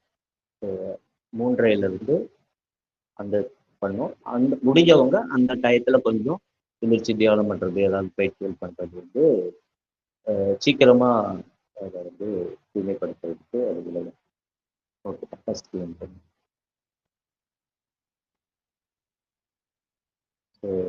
மறுபடியும் உணர்வு, உணர்ச்சி, அறிவு. ஏன் இதை திருப்பி திருப்பி நான் சொல்லிட்டு இருக்கேன்னா இது ரொம்ப முக்கியம். இதை நீங்க புரிஞ்சுக்கல அப்படின்னா ஆன்மீகத்துல வந்து அடுத்த ஸ்டெப்கே போக முடியும். அதனாலதான் உணர்வு, உணர்ச்சி, அறிவு இதுல உள்ள வித்தியாசங்களை வந்து திரும்பி திரும்பி புரிஞ்சுக்கணும் அப்படின்றதுக்கு தான் இந்த ஒரு ஸ்லைடை வந்து இதை பேஸ் பண்ணி தான் மற்ற எல்லாமே இருக்கு. ஸோ இது புரியல அப்படின்னா, இதை புரிஞ்சுக்கல, இதுல இருந்து நம்ம உணர்ச்சியில இருந்து வெளியே வரல அப்படின்னா நம்ம வந்து கர்ம வினைகள்ல இருந்து வெளியே வர முடியாது அப்படின்றதுக்காக தான் குறிப்பிட்டிருக்கோம். உணர்ச்சிக்குன்னு தனியா ஒன்றும் இல்லை, உணர்வும் அறிவும் இணைஞ்சிருக்கிற ஒரு இடம் தான். அந்த உணர்ச்சிக்குள்ள உணர்வும் இருக்கும், அறிவும் இருக்கும். இது நெக்ஸ்ட் லாஸ்ட் டைம் பார்த்தோம். ஸோ உணர்வுக்குள்ள அறிவு அதிகமா இருந்து அறிவு கம்மியா இருந்து உணர்வு அதிகமா இருந்ததுன்னா அது மாயையை உருவாக்கும். மாயை அறியாமையை. அதே உணர்ச்சிக்குள்ள அறிவு அதிகமா இருந்து உணர்வு கம்மியா இருந்ததுன்னா ஆணவத்தை உருவாக்கிடும். ஆணவம் அகங்காரத்தை உருவாக்கும். ஸோ நமக்கு 3 தான், ஆணவம், மாயை, கர்மம். இது 3 தான் வந்து காமனா இதைத்தான் நம்ம கடக்கணும் அப்படின்னு பார்ப்போம். இப்போ மாயை எப்படி உருவாகுது அப்படின்னு நீங்க தெரிஞ்சா தானே அதுல இருந்து வெளியே வரணும். அதனால உணர்ச்சியில இருந்து தான் மாயை உருவாகும். இந்த உணர்ச்சியில அறிவு கம்மியாகவும் உணர்வு அதிகமாகவும் இருந்ததுன்னா அது மாயை கர்மம் வினைகளை உருவாக்கும். அது மாயை வந்து உங்களுக்கு என்ன கொடுக்கும்? அறியாமையை தான் கொடுக்கும். அதே மாதிரி உணர்ச்சியில அறிவு அதிகமா இருந்து உணர்வு கம்மியா இருக்குன்னா அது ஆணவத்தை தான் உருவாக்கும். ஆணவம் வந்து அகங்கார கழிவுகளை உருவாக்கிடும். ஸோ உணர்ச்சி தான், இந்த உணர்ச்சி தான் வந்து மாயையும் ஆணவத்தை உருவாக்குது. அப்ப கர்மா எப்படி உருவாகுது? கர்மா எப்படி உருவாகுதுன்னு தெரியணும்ல. ஆனா அந்த கர்மா எதை பேஸ் பண்ணியிருக்குன்னா இந்த மாயை ஆணவத்தை வச்சுதான் இருக்கு கர்மா. அப்ப உணர்ச்சி தான் மாயையா இருக்கு. உணர்ச்சியில வந்து உணர்வு அதிகமாகவும் அறிவு கம்மியாகவும் இருந்ததுன்னா அது வந்து மாயையை, அந்த மாயை அறியாமையை உருவாக்கும்.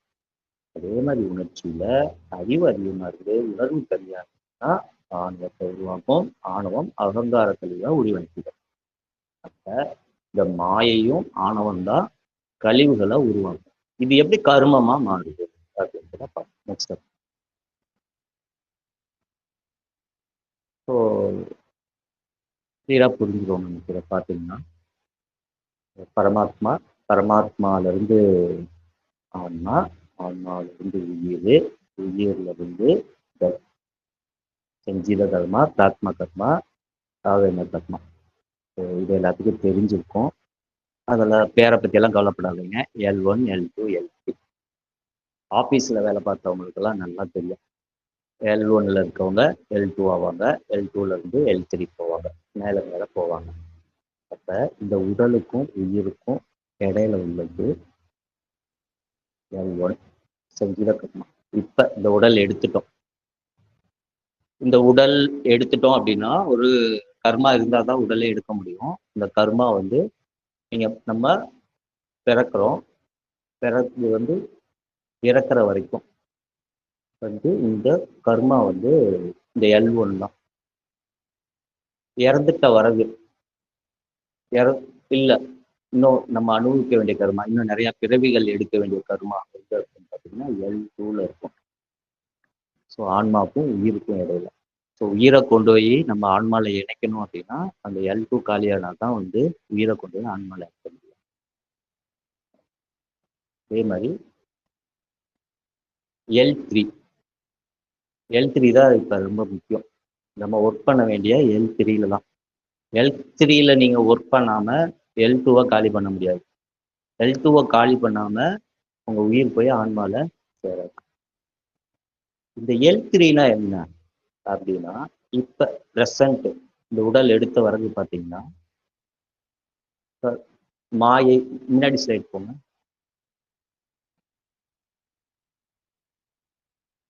ஸோ உணர்ச்சியில இருக்கிற வரைக்கும் மாயை கர்மமும் ஆணவ கர்மமும் தான் உருவாக்கும். ஸோ இது கர்ம வினைகளை உருவாக்கும். இந்த மாயைக்கும் ஆணவக்கும் என்ன விஷயம் அப்படின்னு பார்த்தீங்கன்னா, ஒரு நம்ம உங்க மேல ஒரு சூரியன் படுதுன்னு வச்சுக்கோங்களேன், ஒரு நிழல் வந்து கீழே வரும். உங்க மேல ஒரு சூரியன் படுது அப்படின்னா ஒரு லைட் அடிக்குதுன்னா அதோட நிழல் தெரியும். அப்ப மாயை நிழலா காட்டிடும். மாயையில இருக்கோன்றது ஒரு கடவுள் ஒரு உங்க மேல ஒரு லைட் பாஸ் பண்ணாருன்னா அந்த லைட்டு உங்களுக்கு கீழே நிழலை காட்டும், நீங்க மாயையில இருக்கீங்களா இல்லையா. மாயையை வந்து ஈஸியா கண்டுபிடிச்சிடலாம். அந்த ஆணவம் இருக்கு பார்த்தீங்களா, நமக்கு இருக்கிறதே தெரியாது. அந்த நிழலை கூட தனக்கு காட்டாது. நமக்கு ஆணவம் இருக்குன்றது நமக்கே தெரியாது. மாயை கூட நம்ம ஈஸியா கண்டுபிடிச்சிடலாம். இந்த ஆணவத்துல மட்டும் நம்ம ரொம்ப கேர்ஃபுல்லா இருக்கணும். ஏன்னா நமக்கு இருக்கிறதே தெரியாது. மாயை கூட நமக்கு ஈஸியா நம்ம ஒருத்தவங்க தப்பு பண்றாங்க, மாயையில தான் இருக்காங்க, அறிவு கம்மியா இருக்கு, உணர்வுல இருக்காங்க, மாயை உருவாக்குறாங்க, அவங்களுக்கு தப்பு பண்ணாதேன்னு சொன்னா புரிஞ்சுக்குவாங்க. ஆனா ஆணவத்துல இருக்காங்கன்னு வச்சுக்கோங்களேன், அறிவு அதிகமா இருக்கு, உணர்வு இருக்குன்னா நம்ம சொல்றதுக்கு ஆர்குமெண்ட் பண்ணிட்டு இருப்பாங்க, நம்ம சொல்றதை ஏற்றுக்க மாட்டாங்க, இறைவன் சொல்றதவே ஏற்றுக்க மாட்டாங்க. அதனால இந்த ஆணவ கருவுல ரொம்ப கேர்ஃபுல்லா இருக்காங்க, தன்னோட நிழலை கூட கட்டாது. இந்த மாயையும் ஆணவமும் உருவாக்குற கழிவுகள் எங்க போய் அடுத்த ஸ்டெப் இங்க எங்க போய் ஸ்டோர் ஆகும்னா L3ல ஸ்டோர் ஆகும். நீங்க இந்த பிறவியில உருவாக்குற எங்க போய் ஸ்டோர் ஆகும் அப்படின்னா L3ல தான் போய் ஸ்டோர் ஆகும். இப்ப சூரியன் நல்லா வெளிச்சம் அடிச்சுக்கிட்டு இருக்கு, மேகம் வந்ததுன்னா என்ன ஆகும், சூரிய ஒளியை டிராப் பண்ணிடும். ஓகேங்களா? அது மாதிரி தான் இங்க நிறைய மாயை ஆணவ கருமாவை வினைகளை உருவாக்கிட்டீங்கன்னா நேரா போய் L3ல உட்காந்து அந்த சூரியன்ல இருந்து வர்ற ஒளியை எப்படி மேகம் தடுக்குதோ அது மாதிரி நீங்க பண்ற மாய ஆணவ கழிவுகள் இங்க போய் நின்று உங்கள் பரமாத்மால இருந்து ஆன்மாக்கு வரக்கூடிய எனர்ஜியை ஸ்டாப் பண்ணும், பிரேக் போட ஆரம்பிச்சிடும். அதனாலதான் யார் வேலையும் வந்து நல்லது பண்ணுங்க அப்படின்னு ஏன் சொல்றாங்க அப்படின்னா இதுதான். இந்த L3-யை வந்து ஃபர்ஸ்ட் கால் பண்ணுங்க. நீங்க ஒர்க் பண்ண வேண்டிய ஏரியாவே ஃபர்ஸ்ட் L3 தான். யாரையும் கோபப்படாதீங்க, யாரையும் திட்டாதீங்க, யாரையும் புறகணி பேசாதீங்க, யாரையும் வந்து இல்லாதப்ப அடுத்தவங்களை பத்தி பேசாதீங்க. அதுவும் முக்திக்கு நோக்கி பயணம் பண்றவங்க தயவு செய்து அடுத்தவங்களை பத்தி நினைக்காதீங்க. யாரை நினைக்கிறீங்களோ அவங்களோட நீங்க கனெக்ட் ஆயிடுவீங்க. இது வந்து இயற்கையோட ரூல். இறைவனை நினைச்சீங்கன்னா இறைவனோட கனெக்ட் ஆயிடுவீங்க. அடுத்த பக்கத்துல இருக்க மனுஷன் என்ன பண்றான்னு பார்த்துட்டு இருந்தீங்கன்னா அவனோட கனெக்ட் ஆயிடுவீங்க. உங்களை விட அவன் அதிகமா கர்மா வச்சிருந்தான்னா அந்த கர்மா உங்களுக்கு வர ஆரம்பிச்சிடும். அதனால ரொம்ப கேர்ஃபுல்லா இருங்க. எப்பயுமே மற்றவங்களை பத்தி கவலைப்படாதீங்க. உங்கள் இறைவனை மட்டும் நினைங்க. இறைவனை நினைக்கிறப்ப அந்த கனெக்ஷன்லயே இருங்க, அந்த ஆற்றல். அப்ப இறை சிந்தனையிலேயே நீங்க இருக்கிறப்ப, பக்தியில இருக்கிறப்ப உங்களுக்கு வந்து இந்த ஆணவ மாயை கழிவுகள் வந்து உற்பத்தி பண்ண மாட்டீங்க நீங்க. ஸோ உற்பத்தி பண்ணலைனாவே அந்த ஒளி வர வர அது கொஞ்சம் கொஞ்சமா அதை கரைச்சிக்கிட்டே இருக்கும். அந்த L3ல இருக்க மேகம் மாதிரி நீங்க பண்ண கர்மாவை போய் அங்க இரையாற்றல் வர வர அது கரைச்சிக்கிட்டே இருக்கும். அப்ப நீங்க வந்து அதுக்கு தான் உங்களை சில கோயிலுக்கு போடுறது, இந்த பூஜைகள் பண்ண சொல்றது, இதெல்லாம் எங்க யூஸ் ஆகும் அப்படின்னு பார்த்தீங்கன்னா L1 L2 எல்லாம் யூஸ் ஆகாது. L3ல தான் யூஸ் ஆகும். கோயிலுக்கு போறது, பஜனை பண்றது, இதெல்லாம் வந்து ஃபர்ஸ்ட் எங்க கிளியர் பண்ணுவோம்னா L3ல பண்ணுவோம். இந்த கர்மாவை வந்து நம்ம ஈஸியா கரைச்சிக்க முடியும். மற்ற கர்மாவை மாதிரி அனுபவிச்சு தான் கரைக்கணும் இல்லை. இந்த L3யை வந்து நீங்க உற்பத்தி பண்ணாம இருந்தீங்கன்னாவே அதோட ஸ்டாக் வந்து நில்லாயிடும்.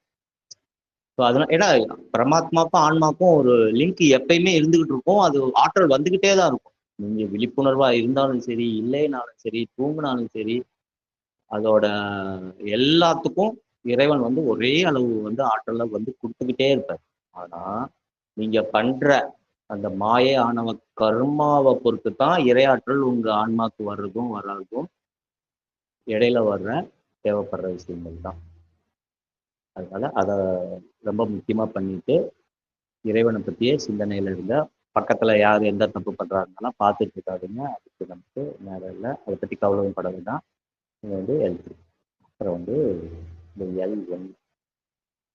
L1 வந்து நம்ம பிறந்ததுல இருந்து அது நடக்கும். நம்ம வந்து அதை அனுபவிச்சு தான் ஆகணும். வேற வழியே இல்லை. அதை வந்து நீங்க ஜோசியம் பார்த்து பரிகாரம் பண்ணினா வந்து போக்க முடியாது. ஆனால் வந்து இந்த ஜோசியம் பார்த்து பரிகாரம் பண்ற விஷயங்கள் இருக்கு. ஆனால் வந்து சில நன்மைகள் இருக்கு.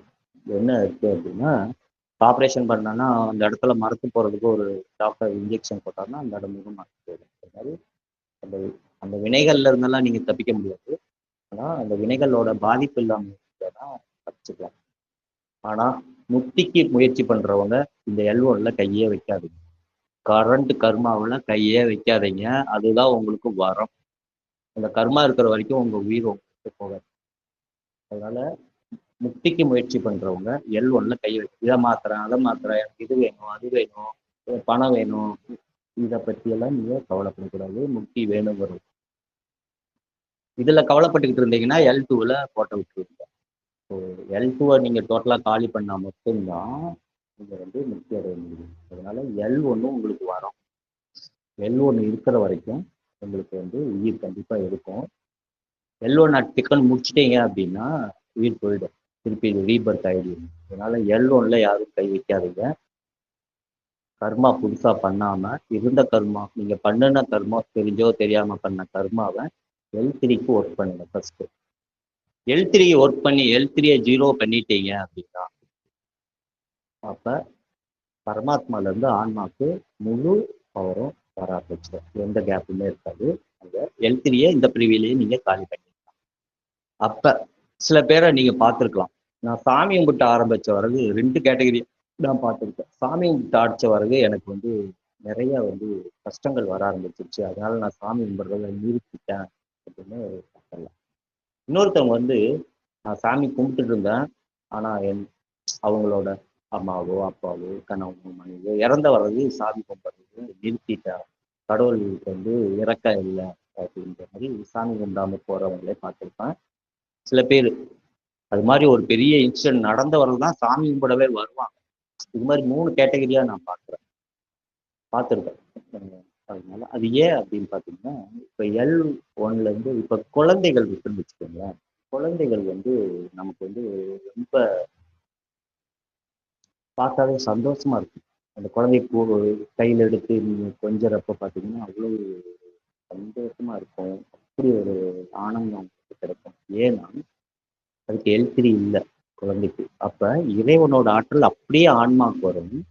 ஆன்மா அப்படியே வந்து அது வெளிப்படுத்தும் அந்த குழந்தைக்கு. ஏன்னா அதுக்கு மனம் இல்லை. உயிர் இயங்காது. உயிர் இயங்கும். அந்த மனம் இல்லாதனால அந்த சக்திகள் வந்து செலவில்லாம அப்படியே அந்த அதுல இருந்து ஆற்றல் உங்களுக்கு பெருகி வந்துகிட்டே இருக்கும் குழந்தைகள்ல. எப்ப அந்த மாயானு கர்மங்கள் குழந்தைகள் வளர உற்பத்தி ஆகுதோ அப்போ வந்து அது L3ல டெபாசிட் ஆயிடும். அப்போ வந்து ஆன்மா பரமாத்மாலேருந்து ஆன்மாவுக்கு வரக்கூடிய அந்த எனர்ஜி வந்து கம்மியாகி ஃபில்டர் ஆகி வரும். அப்போ ஸோ சில பேர்த்த பார்த்தா நமக்கு பிடிக்காது. ஏன் அப்படின்னு பார்த்தீங்கன்னா, அவங்களுக்கு பரமாத்மாலேருந்து ஆன்மாவுக்கு வரக்கூடிய ஆற்றல் வந்து இந்த L3 கர்மானால வந்து கம்மியாயிடுச்சுன்னு. அப்போ உங்களை ஒருத்தருக்கு பிடிக்கணும்னா L3யை காலி பண்ணீங்கன்னா தான் உங்களை ஒருத்தருக்கு பிடிக்கும், இல்லாட்டி பிடிக்காது. இன்னொன்று வந்து நம்ம வந்து கர்மா வந்து 3 வழியில உடம்புல ஆக்கும். L1 பற்றி பேசிட்டு 3 வழியா உடல்ல கர்மா ஒர்க் ஆகும், மனத்துல ஒர்க் ஆகும், எண்ணத்துல ஒர்க் ஆகும். இந்த 3 தவிர உணர்வுல கர்மா ஒர்க் ஆகாது, அறிவுல ஒர்க் ஆகாது கர்மா.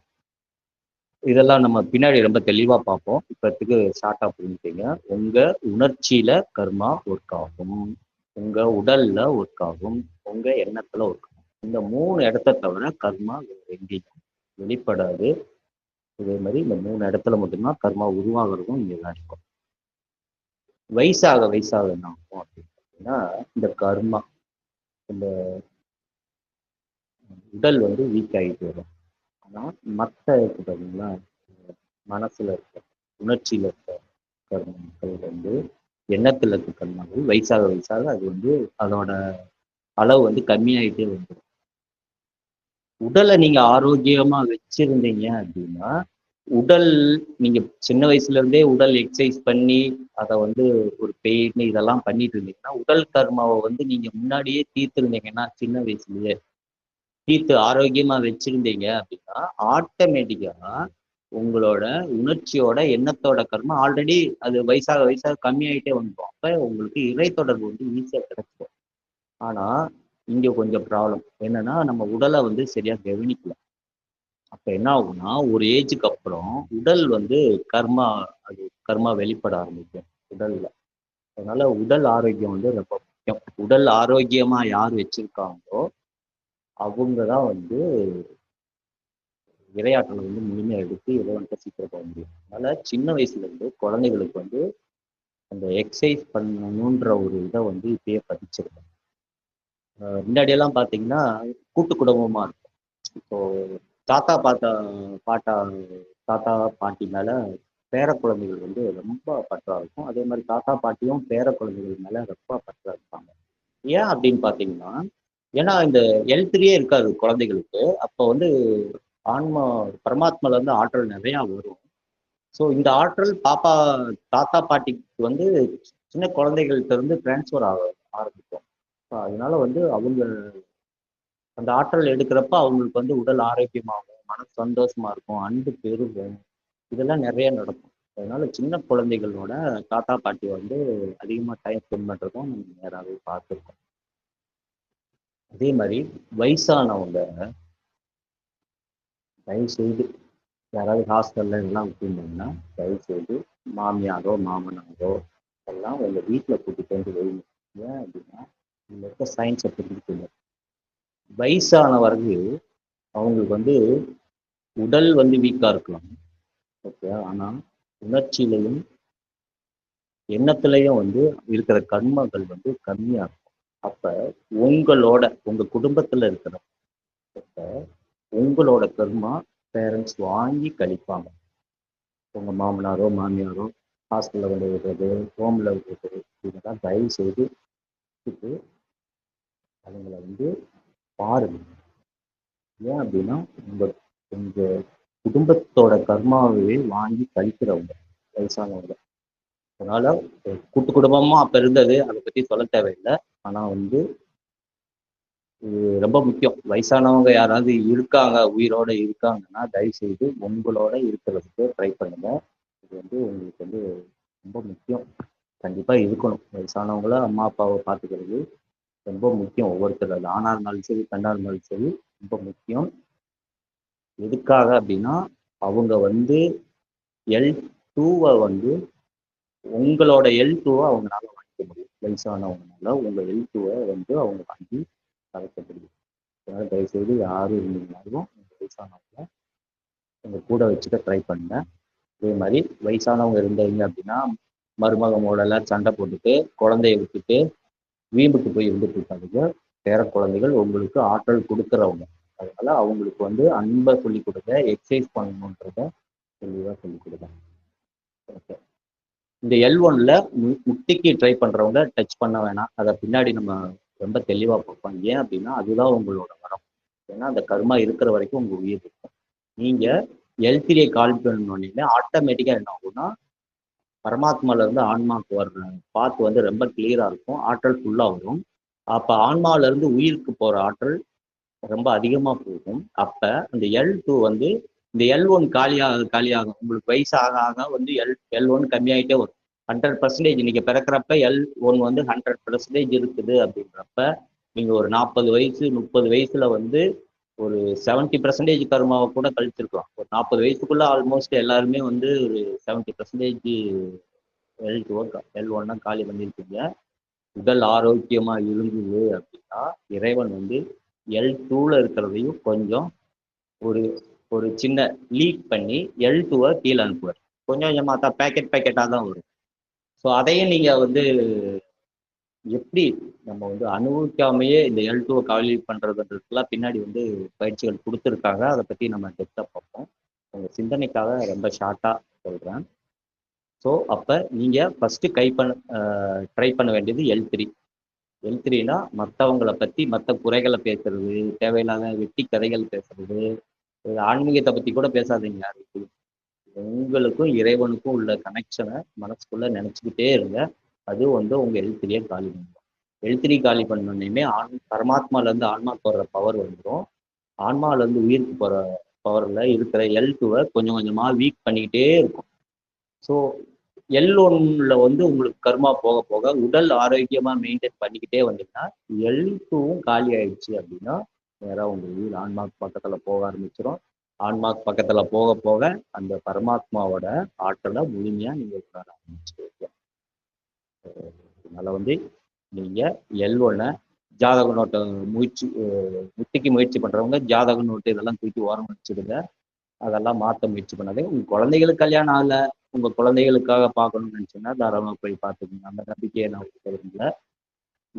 ஆனா வந்து முக்திக்கு முயற்சி பண்றவங்க இந்த ஜாதக நோட்டெல்லாம் அந்த ஒவ்வொரு ஜாதகம் போய் இந்த கட்டத்துல என்ன இருக்குது அது எல்லாம் பார்த்துருங்க, தூக்கி ஓரம் வச்சிருங்க. அது உங்களுக்கு பயன் கிடைக்காது. அப்படி L1 மாற்றணும்னு நினைச்சீங்க அப்படின்னா திருப்பியும் சிக்கலை உருவாக்கிடுவீங்க. திருப்பி L3 ஸ்ட்ராங் ஆகிடும். L3 ஸ்ட்ராங் ஆச்சுன்னா L1 நீங்க உங்களால உடைக்க முடியாம போயிடும். அதுல ரொம்ப கவனமா இருங்க. இந்த L1 L2 3 வந்து 49 நாள் முடிச்சு ரொம்ப டெப்தா ஒரு ஹிண்ட் கொடுத்துருக்கேன். ஏன்னா இந்த மாயே ஆணவம் கர்மானா என்ன, கர்மா எப்படி இருக்குதுன்னு புரிஞ்சுக்கிறதுக்காக சொன்னேன். கர்மாவை பத்தி பேசணும்னாவே கர்மா வேற, வினைகள் வேற. வினைக்கும் கர்மாவுக்கும் என்னென்ன வித்தியாசம் இருக்கு அதெல்லாம் நம்ம டெப்தா பின்னாடி பார்ப்போம். கொடுத்துருக்காங்க எல்லாமே. இதை பத்திக்கு வச்சுக்கோங்க. முதல் ஸ்லைட் போங்க.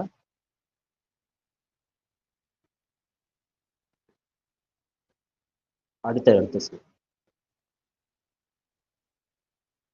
ஸோ உணர்ச்சி தான் மாயை உருவாக்குது, உணர்ச்சி தான் ஆணவத்தை உருவாக்குது. இந்த ரெண்டு கருவுகளும் அறிவு அதிகமாக இருந்து உணர்வு அதிகமாக இருந்து அறிவு கம்மியாக இருந்தால் மாயை உருவாக்கும், அது அதிகமாக உருவாக்கும். அதே மாதிரி அறிவு அதிகமாக இருந்து உணர்வு கம்மியாக இருந்ததுன்னா அது ஆணவத்தை உருவாக்கும், அகங்கார கழிவுகளை உருவாக்கும். இந்த ரெண்டு கழிவுகளும் அடுத்த சேர்ப்பாங்க. எங்கே போய் உட்காருன்னா L3ல போய் உட்காரு. L3ல போய் அது உட்கார ஆரம்பிச்சிச்சுன்னா பரமாத்மால இருந்து ஆன்மாவுக்கு உங்களுக்கு வர ஆற்றலும் பிரேக் பண்ண ஆரம்பிச்சிடும், ஸ்டாப் பண்ண ஆரம்பிச்சிடும். அதனால L3ல ரொம்ப ஃபோக்கஸாக இருங்க. யாரையும் திட்டாதீங்க, யாரையும் போட்டு குழப்பிக்காதீங்க, அடுத்தவங்களை புறவணி பேசாதீங்க. இவன் இப்படி பண்ணிட்டா அப்படி பண்ணா செலவழிச்சிருங்க. சரிங்களா? ஸோ அவங்களுக்குன்னு ஒரு பேட்டர்னோட வந்திருப்பாங்க, அதைத்தான் அவங்க பண்ணுவாங்க. யாரையும் மாற்ற முயற்சி பண்ணாதீங்க. சரிங்களா? மாற்றணும், உங்களுக்கு தகுந்த மாதிரி அவங்க மாறணும், அவங்களுக்கு தகுந்த மாதிரி நீங்கள் மாறணும்னு நினச்சிங்கன்னா L3 தான் அதிகமாக வந்துடும். அதனால L1ல ஒவ்வொரு ஜோசிகாரா பார்த்து எனக்கு இப்படி கஷ்டம் இருக்குது, அந்த கஷ்டம் இருக்குது, இதெல்லாம் வந்து L1ல கையை வைக்காதீங்க. ஆனால் இறை பக்தியில் இருக்கிறப்ப உங்கள் கஷ்டங்களை, இப்போ ஒரு 2000 நோட்டு இருக்குது அப்படின்னா 2000 காயினை தூக்குறது கஷ்டம். இதே பக்தியில் இருந்தீங்கன்னா அந்த 2000 காயினை ஒரே 2000 நோட்டாக மாற்றி கொடுப்பாரு. பக்தியோட பலன் என்ன அப்படின்னா உங்களோட கர்மா 2000 காயின், ஒவ்வொரு ரூபா காயினை போட்டு ஒரு வெயிட் இருக்கும். அதை உங்களால தூக்குறதுக்கு ரொம்ப கஷ்டமா இருக்கும். ஆனா அந்த இறைவனோட பக்தியில நீங்க இருந்தீங்கன்னா இந்த 2000 காயினை ஒரு 2000 நோட்டா மாத்திடுங்க. ஸோ அதனால பக்தியில இருங்க. ஆனா எல்வன் கர்மாவை நீங்க மாத்தணும்னு நினைக்காதீங்க. இப்ப இருக்கிற கர்மாவை நீங்க மாத்தணும்னு நினைச்சாதீங்க. மாத்தணும்னு நினைச்சீங்கன்னா L3 அதிகமாகும். நீங்க மாத்த வேண்டியது L2 தான். L2 நீங்க மாத்தணும்னா L3 இல்லாம இருந்தா தான் L2ல நீங்க ஒர்க் பண்ண முடியும். பெருசா நம்ம அடுத்த வாரங்கள் இருக்கோம். அடுத்த ஸ்லைட். ரொம்ப முக்கியம். கணவன் மனைவி. ஸோ இது கொஞ்சம் ஆழமா புரிஞ்சுக்கணும். இப்போ நிறைய வீட்டில் நான் பார்த்தேன், நீங்களும் கண்டிப்பாக அதை அனுபவப்பட்டிருப்பீங்க. ஒரு கணவன் மனைவி இருக்கிற வீட்டுக்கு பண்ணிட்டா அவங்க மேக்சிமம் வீட்டில் இருக்கிறது நான் சொல்றத உணரவே மாட்டேன். நான் சொல்றது என்னோட உணர்வுக்கு இம்பார்ட்டனே கொடுக்கல. உணர்வுகளை புரிஞ்சுக்க மாட்டேன் சொல்றாங்க. இதே ஆணை கேட்டீங்கன்னா நான் சொல்றதே தெரியாது. ஊருக்கு இந்த வார்த்தையை வந்து கிராமத்திலே பார்க்கலாம், எல்லா டைப்லயும் பார்க்கலாம். ஏன் அப்படின்னா பெண்ணுனாவே உணர்வு தான். ஸோ இறையவே அப்படிதான் படிச்சிருக்கு. ஆணுனாவே அறிவு தான். அப்ப உணர்வை உணரத்தான் முடியும், அறிவை தான் புரிஞ்சுக்க முடியும். நீங்க என்ன உணர்றன்றத நீங்க வந்து உணர்ச்சி வழியா அறிவுக்கு போய் உணர முடியும். அதனால வந்து பெண்களோட உணர்வை உணர முயற்சி பண்ணுங்க. வீட்டில் வர முக்கியமான பிரச்சனை என்னன்னா, ஸோ பெண்களை நீங்க புரிஞ்சுக்க முயற்சி பண்ணீங்கன்னா தோத்துருவீங்க. ஏன்னா அவங்க உணர்வை உணரத்தான் முடியும். அப்ப நீங்க உணர்வு நிலைக்கு போனீங்கன்னா மட்டும்தான் பெண்களை புரிஞ்சுக்க முடியும். அதே மாதிரி பெண்கள் ஆண்களை உணர முடியாது, ஏன்னா அது அறிவு. ஸோ அப்ப நீங்க வந்து அதை புரிஞ்சுக்க வேணும். அப்போ உங்க அறிவைத்தான் நீங்க வளர்த்துக்கணும். ஒரு வீட்டில் வந்து குழப்பம் உருவாகுது அப்படின்னா ஆண் வந்து உணர்வு பெண்களோட மனைவியோட உணர்வுகளுக்கு இம்பார்ட்டன்ஸ் கொடுங்க. அந்த உணர்வுக்கு வந்து இம்பார்ட்டன்ஸ் கொடுத்து என்ன உணர்றாங்க அப்படின்றத ஃபீல் பண்ணுங்க. ஒரு பெண் அவங்க அறிவு, ஆண் அறிவு, அவங்க என்ன சொல்றாங்கன்னா புரிஞ்சுக்க முயற்சி பண்ணுங்க. ஸோ உணர்வுக்கும் அறிவுக்கும் ரொம்ப டிஃபரன்ஸ். இதுக்கும் அதுக்கும் சம்மந்தமே இல்லை. அதனால சில வீட்டில் வந்து உணர்வு அதிகமாக இருக்கும், பெண்கள் வந்து டாமினேஷன் அதிகமாக இருக்கும். சில வீட்டில் வந்து ஆண்களோட டாமினேஷன் இருக்கும். இது ரெண்டுமே வந்து ஆன்மீகத்துக்கு வந்து செட் ஆகும். இது சமநிலை இருந்தால் மட்டும்தான் வந்து குடும்ப சந்தோஷமா இருக்கும். குடும்ப சந்தோஷமா இருந்தால் தான் அன்பு பெருகும். ஆண் பெண் படைக்கப்பட்டதே எதுக்குன்னு பார்த்தீங்கன்னா, ஒரு ஆண் உணர்வை உணரணுன்றதுக்காகவும் ஒரு பெண் அறிவை புரிஞ்சுக்கணுன்றதுக்காக தான் ஆண் பெண்ணையும் படைச்சாங்க இறைவன். அது ரொம்ப தெளிவாக புரிஞ்சுக்கங்க. இந்த குழப்பத்தினால தான் நிறைய வீட்டில் ப்ராப்ளம். அதனால சில பெண்களுக்கு வந்து இப்போ அறிவு அதிகமாயிருக்கு. அதனால வந்து பிரச்சனை. ஒரு அளவுக்கு மேலே அதிகமாயிடுச்சுனாலும் பிரச்சனை. அதே மாதிரி ஆண்கள் வந்து எப்பயுமே அறிவில் இருந்துக்கிட்டு அறிவை அதிகமாக வளர்த்துட்டீங்கனாலும் பிரச்சனை. உணர்வுக்கு போங்க. ஸோ உங்கள் வீட்டில் இருக்கிறவங்க உணர்வுகளில் வந்து புரிஞ்சுக்கிட்டு உணர்ந்தால் மட்டும்தான் குடும்பம் வந்து ஸ்டேபிள் ஆகும். ஒரு தனி மனிதனுக்குள்ள எப்படி அன்பு பெருகணும் ஃபர்ஸ்ட். அப்ப ஒரு தனி மனிதனுக்குள்ள அன்பு பெருகணும் அப்படின்னா அந்த அறிவும் உலகம் சமநிலையில் இருந்தால் மட்டும்தான் அன்பு பெருகும். அன்பு பெருகினாதான் அவன் குடும்பம் வந்து அன்பு பெருகும். குடும்பம் அன்பு பெருகினா மட்டும்தான் வெளியாளுகள்கிட்டையும் நீங்க அன்பா இருக்க முடியும். வெளியே வந்து நடிக்கலாம், நம்ம பார்த்தோன்னே இப்படி அப்படியே அன்பா இருக்கிற மாதிரி எல்லாம் நடிக்கலாம். ஆனா உங்க வீட்டுல நீங்க எப்படி இருக்கீங்களோ அதுதான் உங்களோட உண்மையான சொரூபம். அந்த சொரூபத்துல அன்பு இருக்கா இல்லையான்றது பார்த்துக்கீங்க. பெண்கள் உணர்வுபூர்வமானவர்கள்.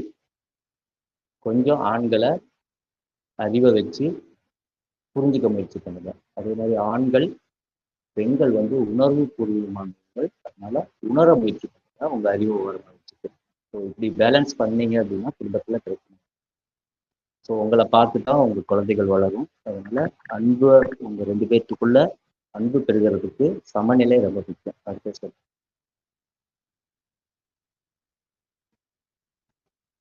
அர்த்தநாதீஸ்வரர். ஸோ அதுதான் ரொம்ப முக்கியம்.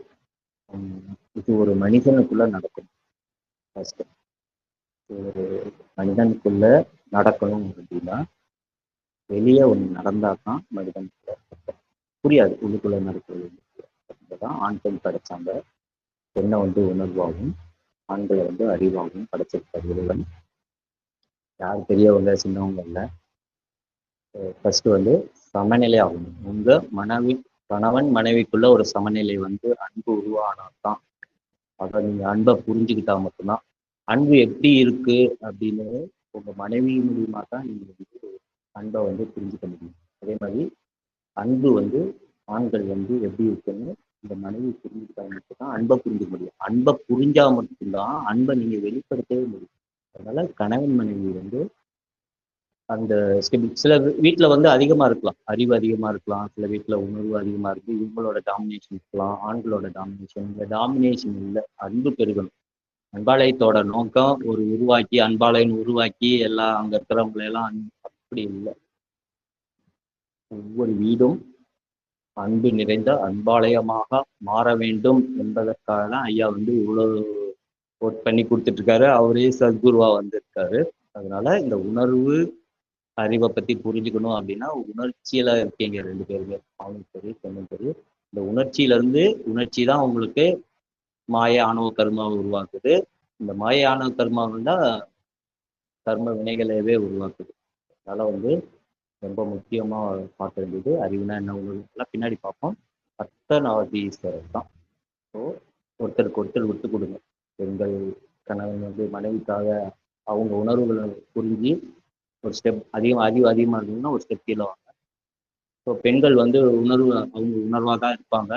ஸோ கொஞ்சம் அறிவை வளர்த்து அவர் என்ன சொல்றாருன்றத கொஞ்சம் புரிஞ்சு இணைஞ்சு செயல்பட்டு ஒரு வீட்டுக்குள்ள ஒரு பேலன்ஸ், ஆண் பெண் ரெண்டு பேரும் ஒரு பேலன்ஸாக ஆனீங்கன்னா மட்டும்தான் நீங்க உங்களுக்குள்ள இருக்கிற அந்த சிவசக்தி நிலையை சமநிலைப்படுத்த முடியும். ஸோ உங்களுக்குள்ள இருக்கிற சிவன் சக்தி நிலையை சமநிலைப்படுத்தணும்னா நீங்க வெளியே ஒரு உங்களுக்கு ட்ரைனிங் எடுத்துட்டு தானே நம்ம அதை பண்ண முடியும். அதனால உங்களுக்கு பிடிச்ச கணவரோ பிடிக்காத ஒய்ஃபோ இருந்தாலும் அதுல நீங்க அன்பை வெளிப்படுத்த முயற்சி பண்ணுங்க. ஏன்னா இது எல்லாமே நன்றும் தீரும் பிறர் தர வரா. அதனால நீங்க பண்ணதுதான் உங்களுக்கு ஒய்ஃபா நிற்கும். நீங்க அதே மாதிரி ஒய்ஃபுக்கும் நீங்க பண்ணதுதான் உங்க கணவரா நிற்பாரு. அதனால நீங்க அக்செப்ட் L1ல அக்செப்டன்ஸ் எல்லாத்தையும் நீங்க ஏத்துட்டு L3 ஃபர்ஸ்ட் காலி பண்ணுங்க. அப்புறம் L2 எப்படி காலி பண்றதுன்னு அடுத்த இதுல பார்ப்போம். மறுபடியும் ஒரு விஷயம் தான், குழந்தைகள் ஆற்றலை முழுமையா வீட்டுக்குள்ள எடுத்து கொடுக்குறவங்க வயதானவர்கள், மாமனார் மாமியார்கள் எல்லாரும் இந்த குடும்ப கர்மங்களை வாங்கி கழிப்பவர்கள். மனதில் வச்சு அவங்களுக்கு இம்பார்ட்டன்ட் கொடுத்து உங்களோட வச்சுக்க சந்தர்ப்பங்கள் இருந்தால் அதை பழக்கணுங்க. மீண்டும் அடுத்த பதிவில் பார்ப்போம். மிகவும் அற்புதம் அண்ணா. அனைவருக்கும் நன்றி. இந்த மீட்டிங் இதோட முடியுது. மீண்டும் நாம் அனைவரும் அடுத்த வாரம் இணைவோம். அனந்த கோடி அன்புகள்.